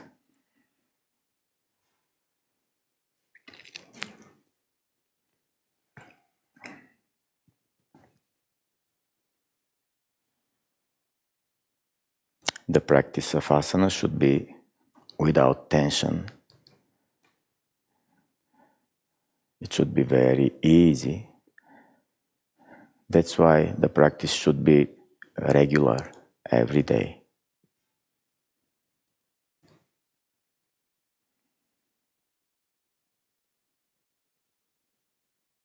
We can adjust our practice for 1-2 hours, but we can adjust it for 10 to 15 minutes, depends on our time available.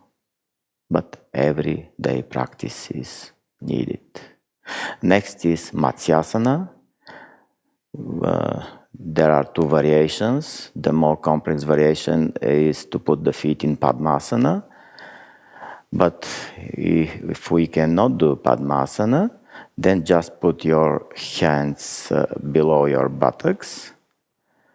The hands should be straight, palm down, elbows towards one another, and then we are lifting the upper part of the body and head to the back, and we are putting the top of the head on the floor. Okay? If we are in Padmasana, we are holding our toes with hands, elbows to the floor. Okay, in the asana, relax your face, relax your legs, relax your whole body.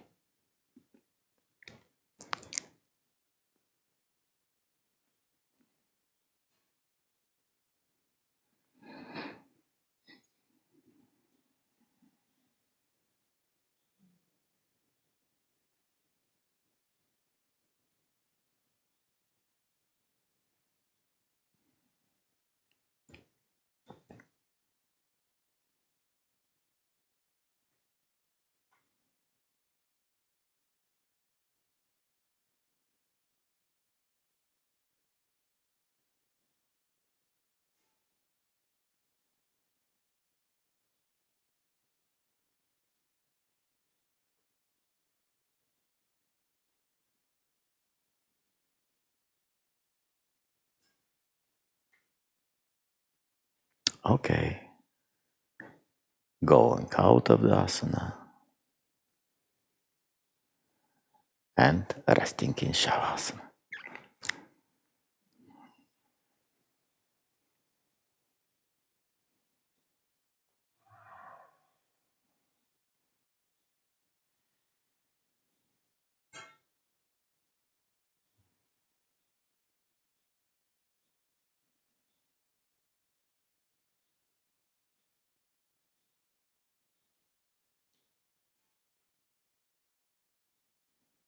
Next is Pavamuktasana. We are folding our legs towards the abdomen and folding the legs with both hands, pressing the thighs towards the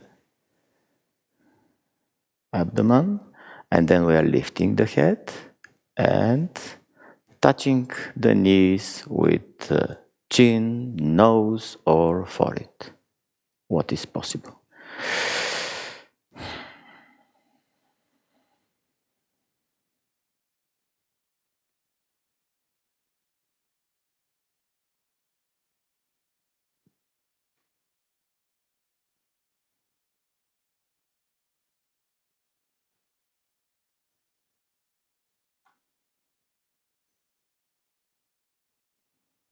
Okay, going back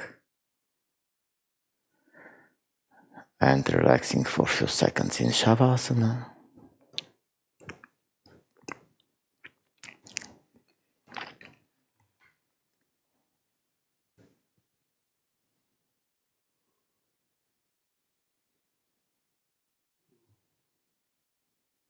Next is Urdhva Dhanurasana.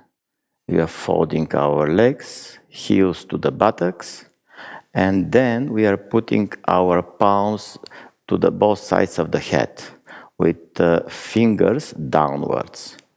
Yes, we are putting the palms on the floor. Fingers are downwards to the heels. Then we are lifting, putting the top of the head on the floor, and then we are adjusting our feet and palms, and after that we are lifting the head, stretching the hands and holding. Face relaxed.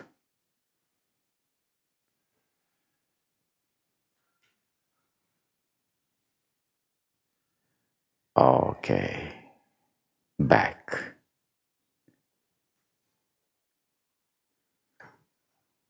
Relax in Shavasana.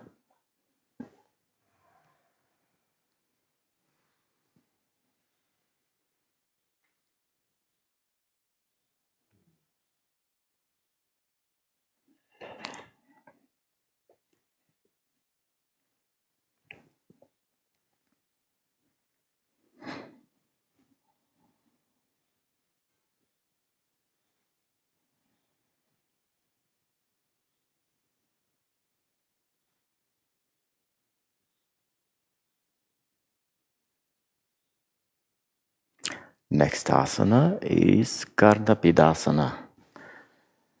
Legs together.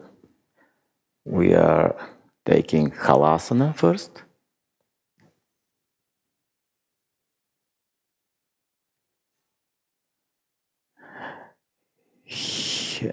Palms on the back. And then with the hands we are pressing our chest towards the head so that the legs go backwards. And then we are folding our knees and putting the knees to the both sides of the head. If possible, knees are pressing the ears, and if possible, knees are to the floor. Knees are to the floor on the both sides of the head. Head is between our knees, between our legs. And the hands are pressing the chest towards the head.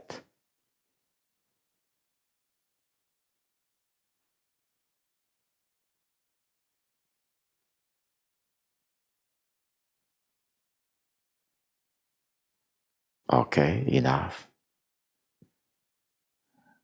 Going out of the posture.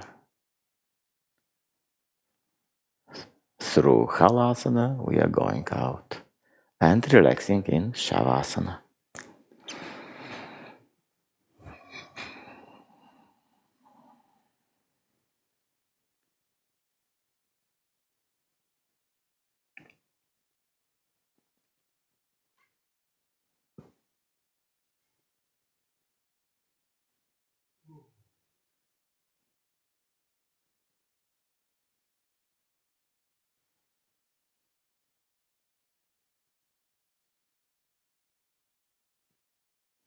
Now we are turning to a prone position.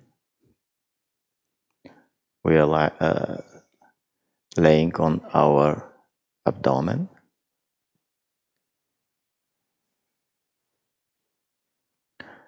And we are preparing for Bhujangasana. Foot on the floor, palms under shoulders, elbows up. Elbows up and forearms to the chest. Heels together, forehead to the floor. Then first we are lifting our head, only head, yes. Without the help of the hands, only with the help of the back muscles, yes. Then we are lifting the upper part of the chest, again, without the help of the hand. And then we are pressing with the hands to the floor and we are lifting only the upper part of the abdomen. Navel should be close to the floor and the lower part of the abdomen should be on the floor. Heels together if possible. Face is towards the ceiling. So the head is backward, bend it. Face is relaxed.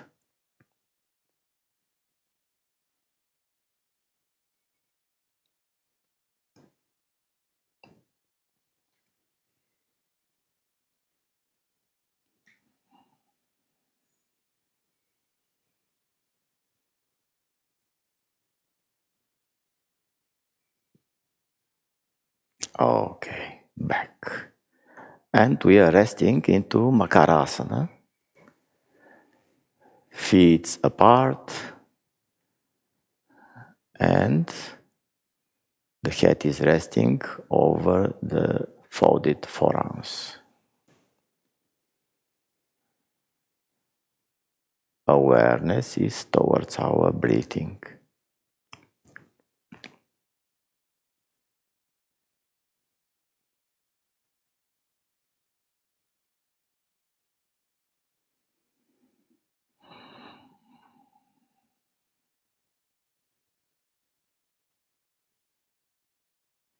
Next is Shalabhasana.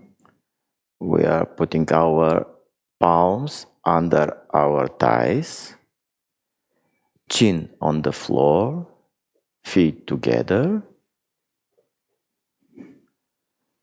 and we are lifting both the legs, keeping them together, and we don't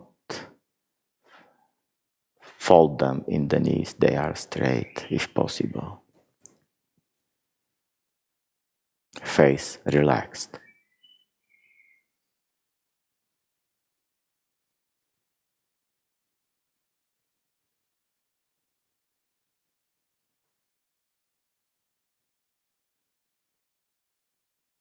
Okay, back. Relaxing in Makarasana.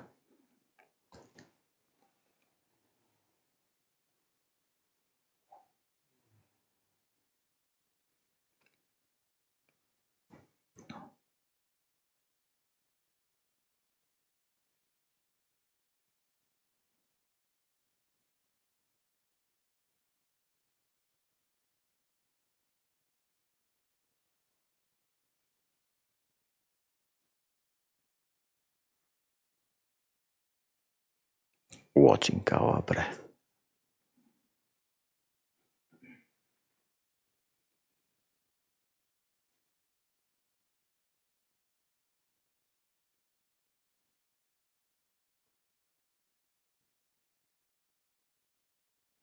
Next is Dhanurasana, forehead to the floor, holding the both ankles. Big toes are touching each other, big toes, and holding the ankles, not feet but ankles if possible.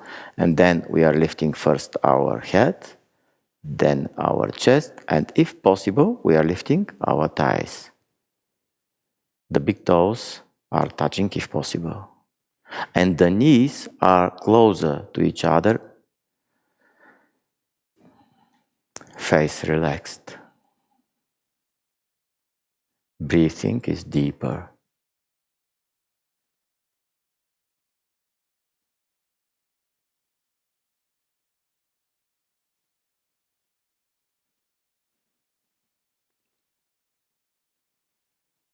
Okay, going back. First thighs, releasing the ankles and resting in Makarasana.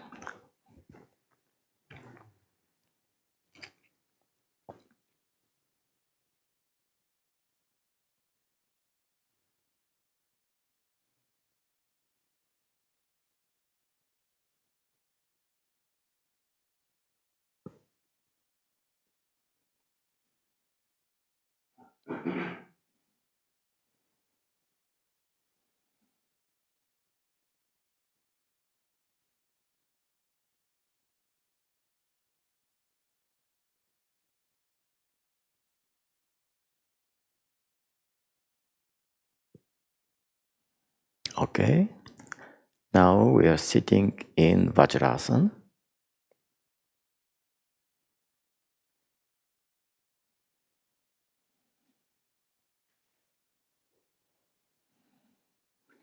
Back straight, please.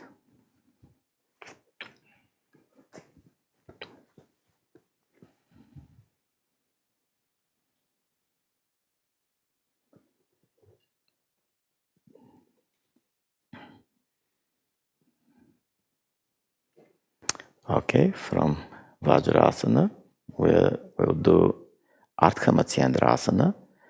We are putting our buttocks to the right side of the feet. Then our left foot to the outside of the right knee. Our turning to the left, our left hand we are putting on the floor, and lifting our right hand, we are putting the right elbow on the outside of the left knee. Then, if possible, with the right hand, we are holding the left toe.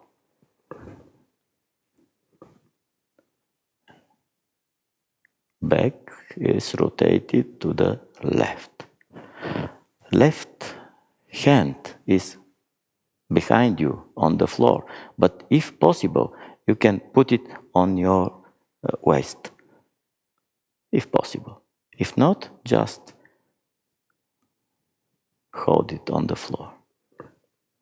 Head is turned to the left.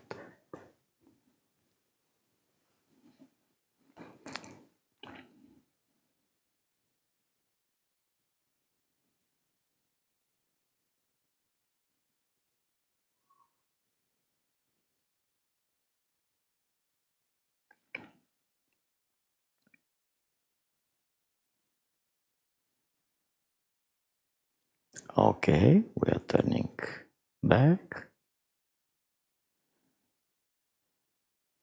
Then again in Sturu Vajrasana, we are putting the buttocks to the left side of the feet. Right foot outside of the left knee, right hand behind us, left hand to the outside of the right knee. And if possible, we are holding the right toe. If not, we are just holding the posture up to our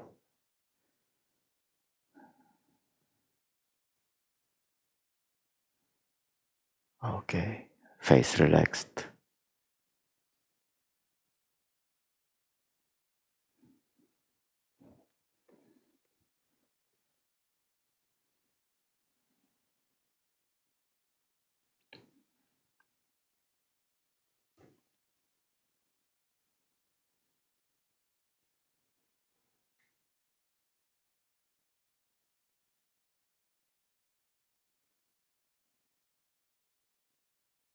Okay, going out of the posture.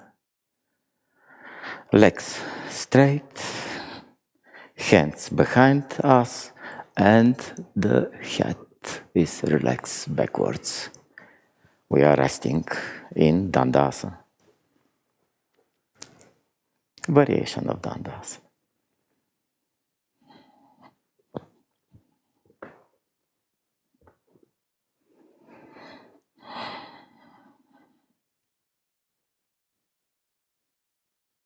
Next asana, Janu Shirshasana, folding the left leg and putting the knee on the floor.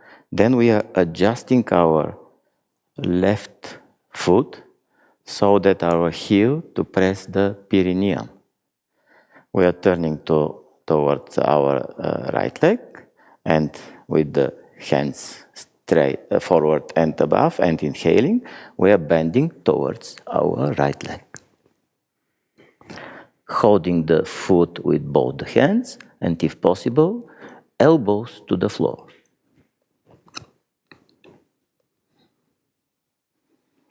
Face relaxed, breathing is normal.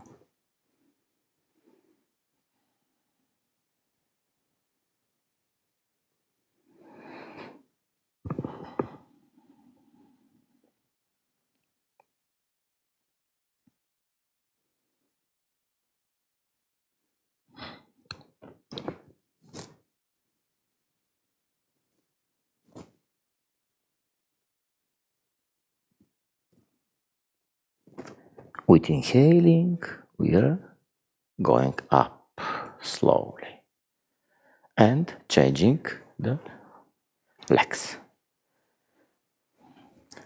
Right leg, adjusting the foot with inhaling, hands forward and upwards, and bending to the left leg.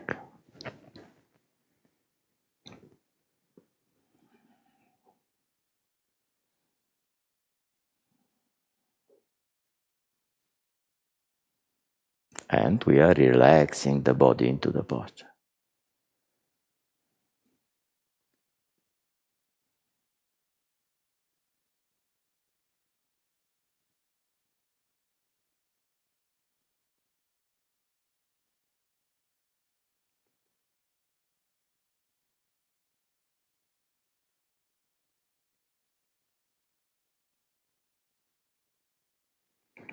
Okay, with inhaling, we are going up.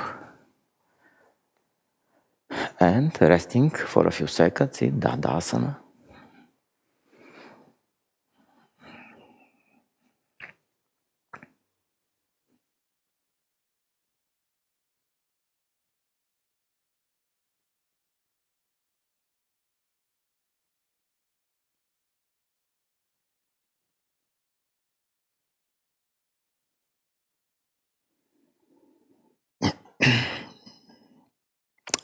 Next asana is Paschimottanasana. Legs together.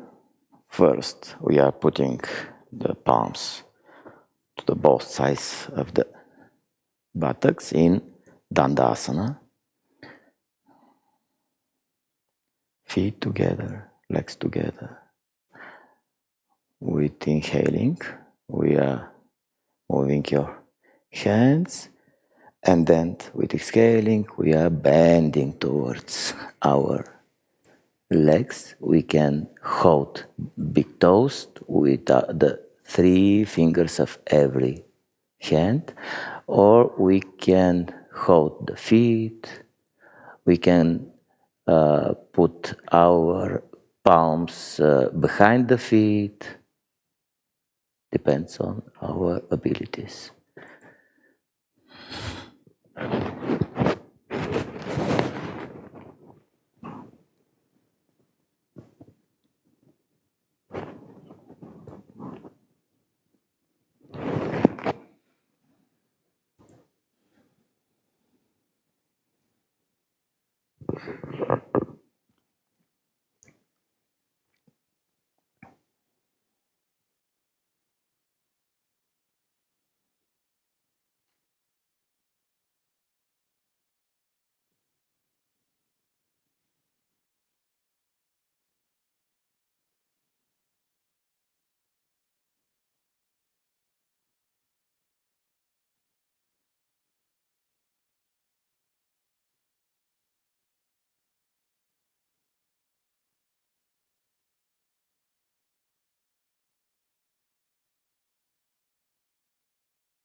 Okay, going back.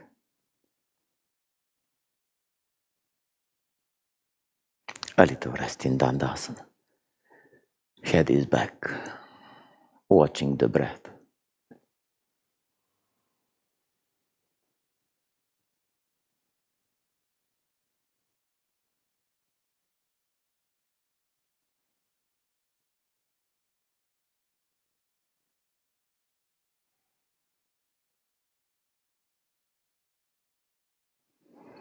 Okay, next asana is Virasana. We are sitting in Vajrasana. And then we are putting feet apart and putting our buttocks on the floor. If possible, knees together. And then we are going into Supta Virasana. We are lying back. Up to our capacity. We can just put the hand back or lie fully on the floor. It is up to capacity. If possible, knees are together, but if possible.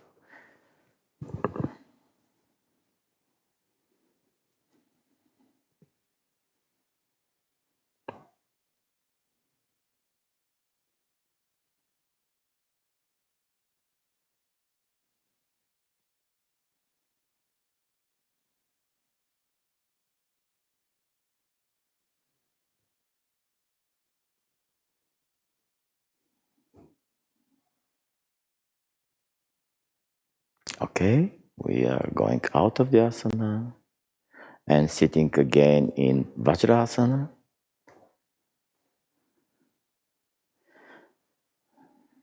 And the next asana is Yoga Mudra asana. We are putting our fists in that way, touching each other and putting below the navel. And with exhaling, we are bending forward and putting our forehead on the floor. And relaxing the body. Relax elbows. Yes.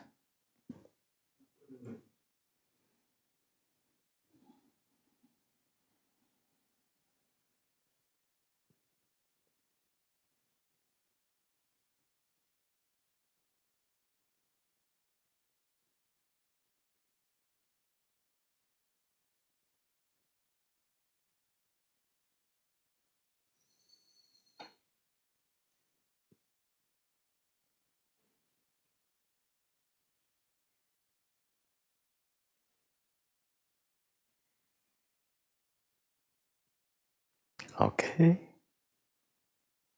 We are going out of the posture slowly.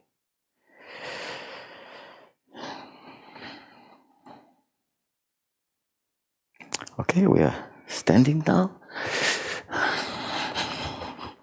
raising, and then we'll do Trikonasana, legs apart, hands straight, and it will be Parivrita Trikonasana. Then we are bending, and after that, left palm goes towards the right foot. Over the foot, on the inner side of the foot or on the outer side of the foot. Right leg is to the ceiling and the glance is at the right palm. Legs are straight. Yes. Face relaxed.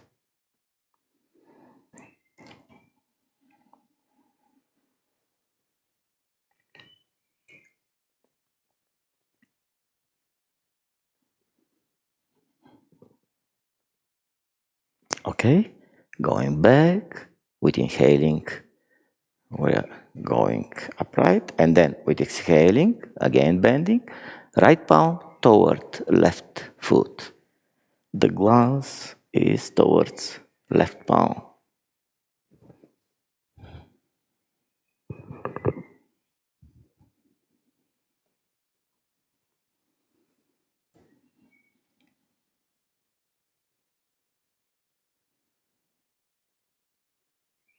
Okay, going back slowly.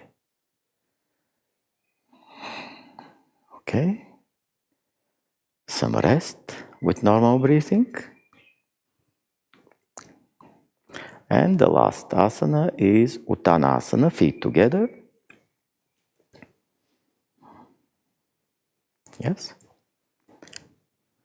And with inhaling, hands forward and then upward.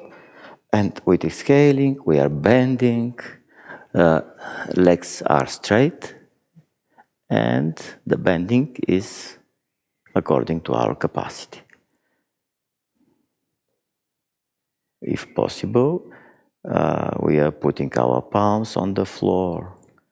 But if we cannot reach the floor, we can hold our shins, the back of the shins with hands. But legs should stay straight.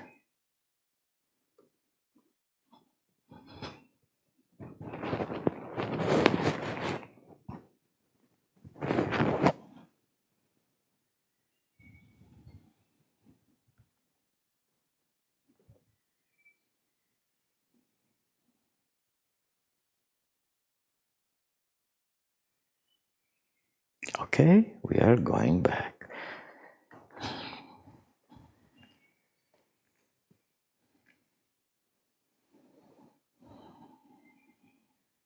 Few normal breaths.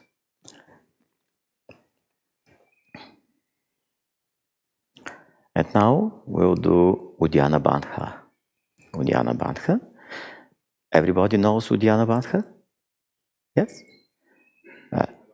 Sorry? Uddiyana Bandha. Yeah. Legs apart, and the knees a little bit folded. I'll show. And with exhaling, we are pressing the thighs, and we are doing false inhalation, mock inhalation. In that inhalation, the abdominal muscles go back and up. Yes. Diaphragm goes up.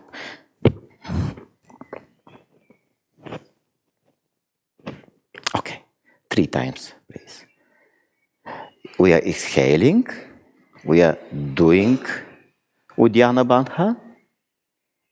And before going out of the bandha, we are first relaxing the abdomen and then inhaling. Hold the breath up to your capacity, not more. 3 times.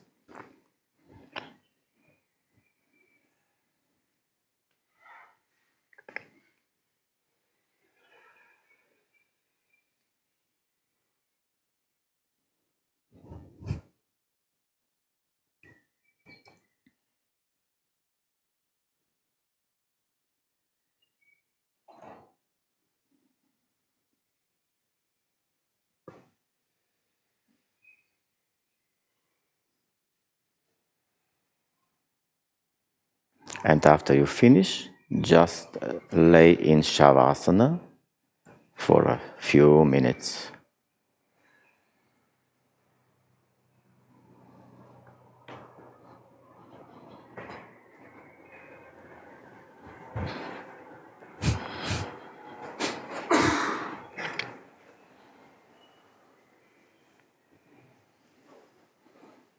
When finished, we are resting in Shavasana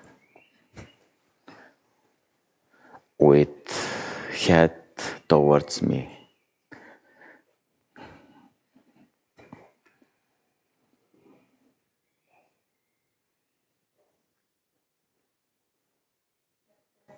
Towards me.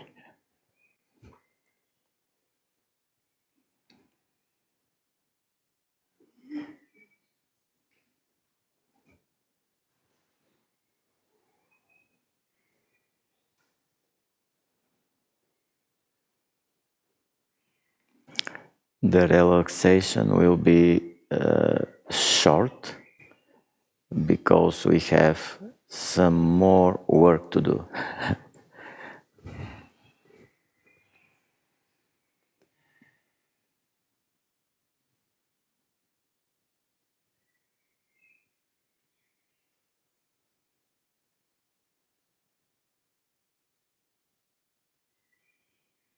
Watch your breath.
Okay. We are going out of Shavasana. And again, sit facing towards me. As you know, Hatha Yoga consists of not only asanas, but of some more practices You know which are they, maybe. They are kriyas, shatkarmas. Do you know of them? Cleansings of the body, yeah? With water, jalaneti, sutraneti, dhoti, vastra dhoti, danda dhoti, shank prakshalana. Pranayama, mudras, bandhas. And we are doing all these practices for awakening of the Kundalini. There is a little difference between Raja Yoga or Patanjali Yoga and Hatha Yoga. But for attaining Kaivalya, we have to practice them both. As is said in one of the ancient scriptures, Hatha Pradipika, one do not do Hatha Yoga without Raja Yoga and do Raja Yoga without Hatha Yoga. Differences between them is that Hatha Yoga deals with the energy, Kundalini, and Raja Yoga or Patanjali Yoga deals with the mind. So the essential practice of Patanjali Yoga is the meditation. One achieves Kaivalya, enlightenment, through meditation. In Hatha Yoga, one achieves enlightenment through awakening of Kundalini. This is the difference. So there is no meditation in Hatha Yoga, according to the scriptures. So we now will practice, we have not much time left, but we will practice the 3 essential mudras. Something, okay, you can hear me. First of them, and they are practicing together, the 3 together, one after another.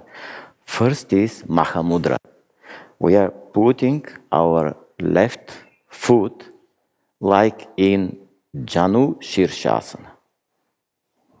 It is almost like Janu Shirshasana. So in Mahamudra, we'll inhale and we'll hold our breath together with the 3 bandhas, Mula Bandha, Jalandhara Bandha, and Uddiyana Bandha. And we'll hold up to our capacity. I'll demonstrate first.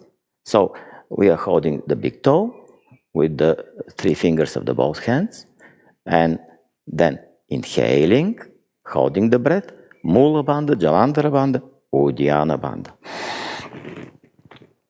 When we cannot more hold the breath, we are releasing the bandhas first and then exhaling. Let us try. If any questions, please free to ask.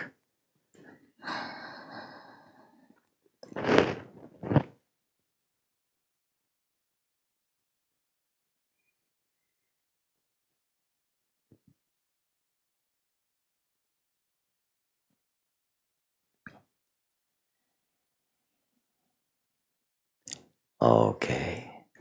So the upper part of the body should be at 45 degrees. We don't need to bend to the leg. The hands should be straight and the upper part of the body to 45 degrees. Okay? Yeah.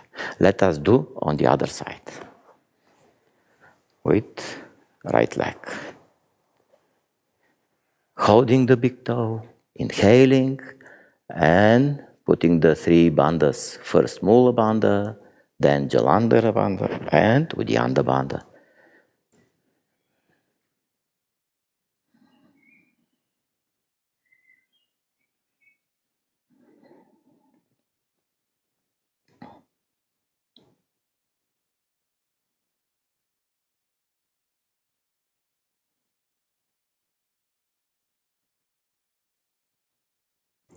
Okay.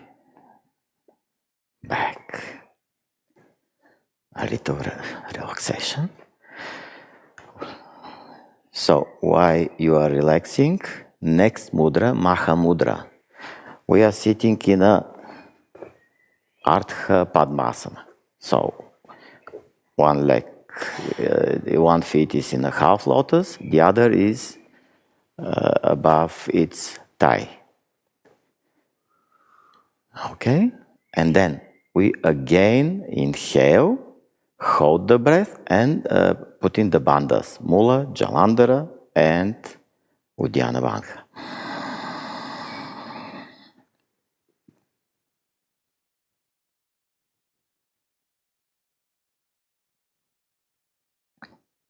Before exhaling, we are releasing the bandhas.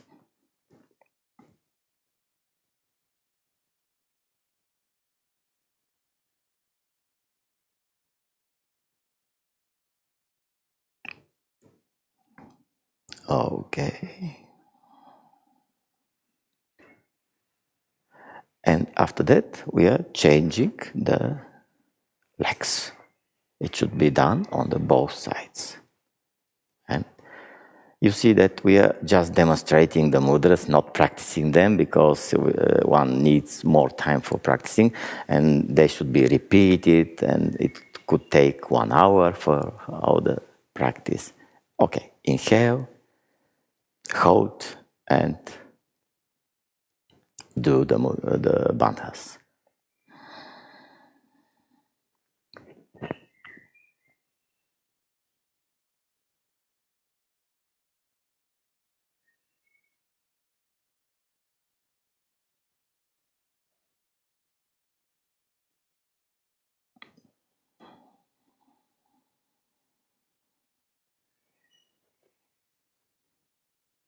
Okay. So, this is the second mudra in that consequence. And the third mudra is again as same as Maha Mudra. We are holding with the bandhas and lifting a little bit our buttocks and hitting it on the floor. But first inhaling, holding the breath, do the bandhas, and jump.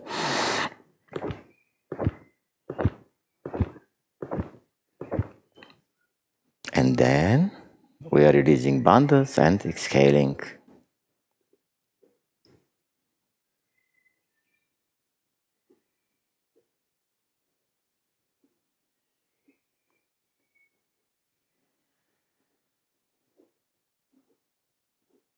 Okay, enough.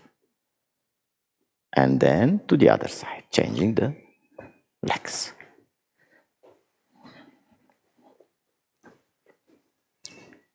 Inhale, bandhas, Mula, Jalandhara, Uddiyana Bandha, and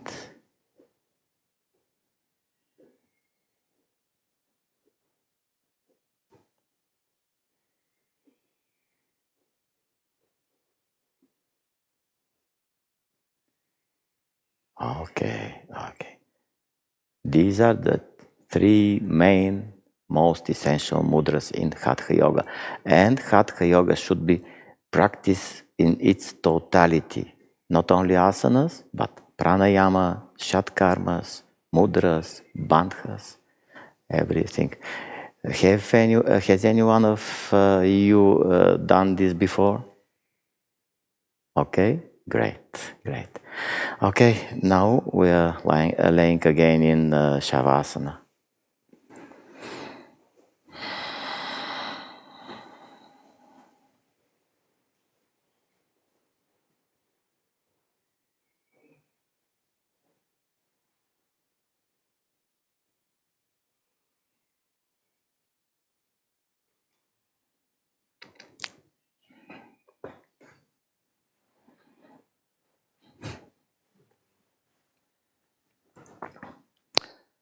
Feet apart,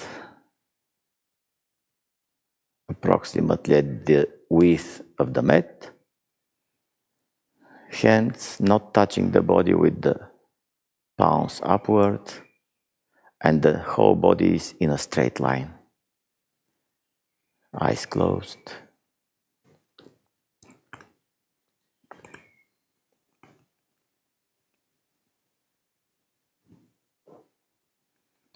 First, relax with the help of your attention, your awareness, relax your right leg from the toes to the hip joint, only through your attention going up from the toes to the hip.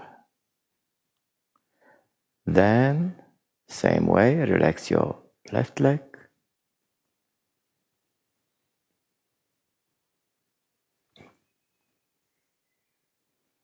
Okay, now relax your right hand from the tips of the fingers to the right shoulder.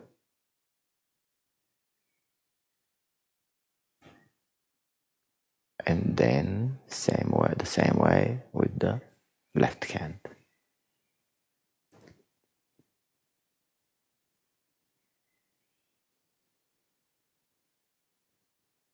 Okay, now relax your abdomen and your waist, the back part of the abdomen.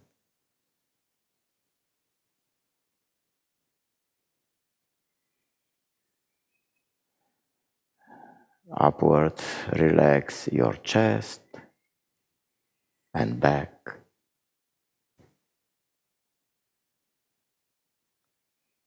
Going upward, we are relaxing the neck.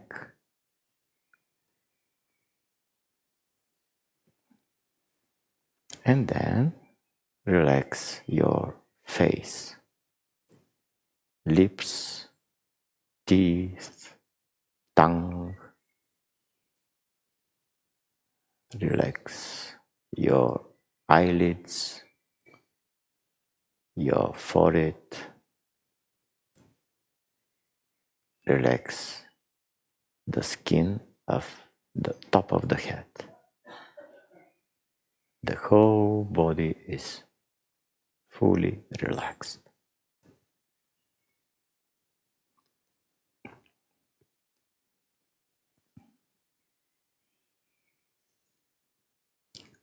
Watch your breath for a few seconds.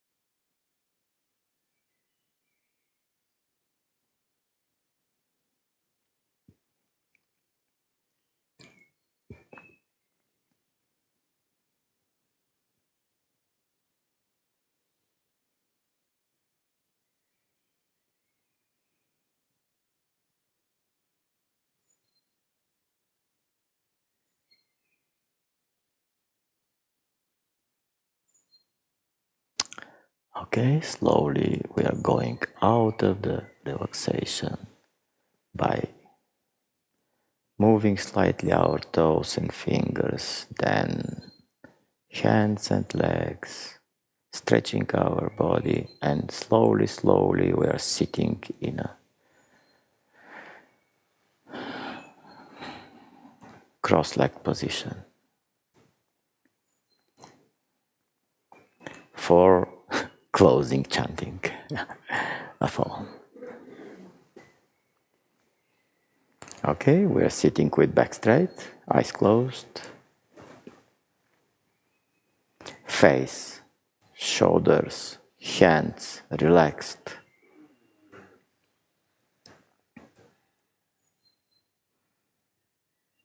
Awareness at the middle of the forehead.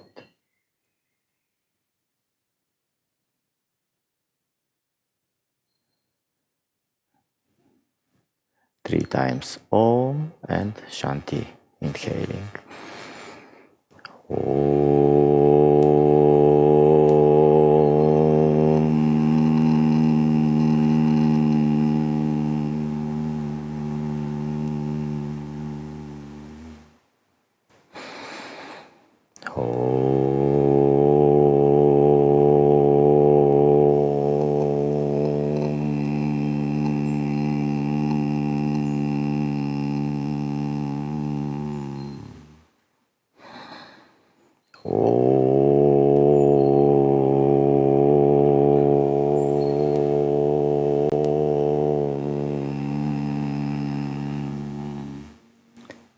Shanti, Shanti, Shanti.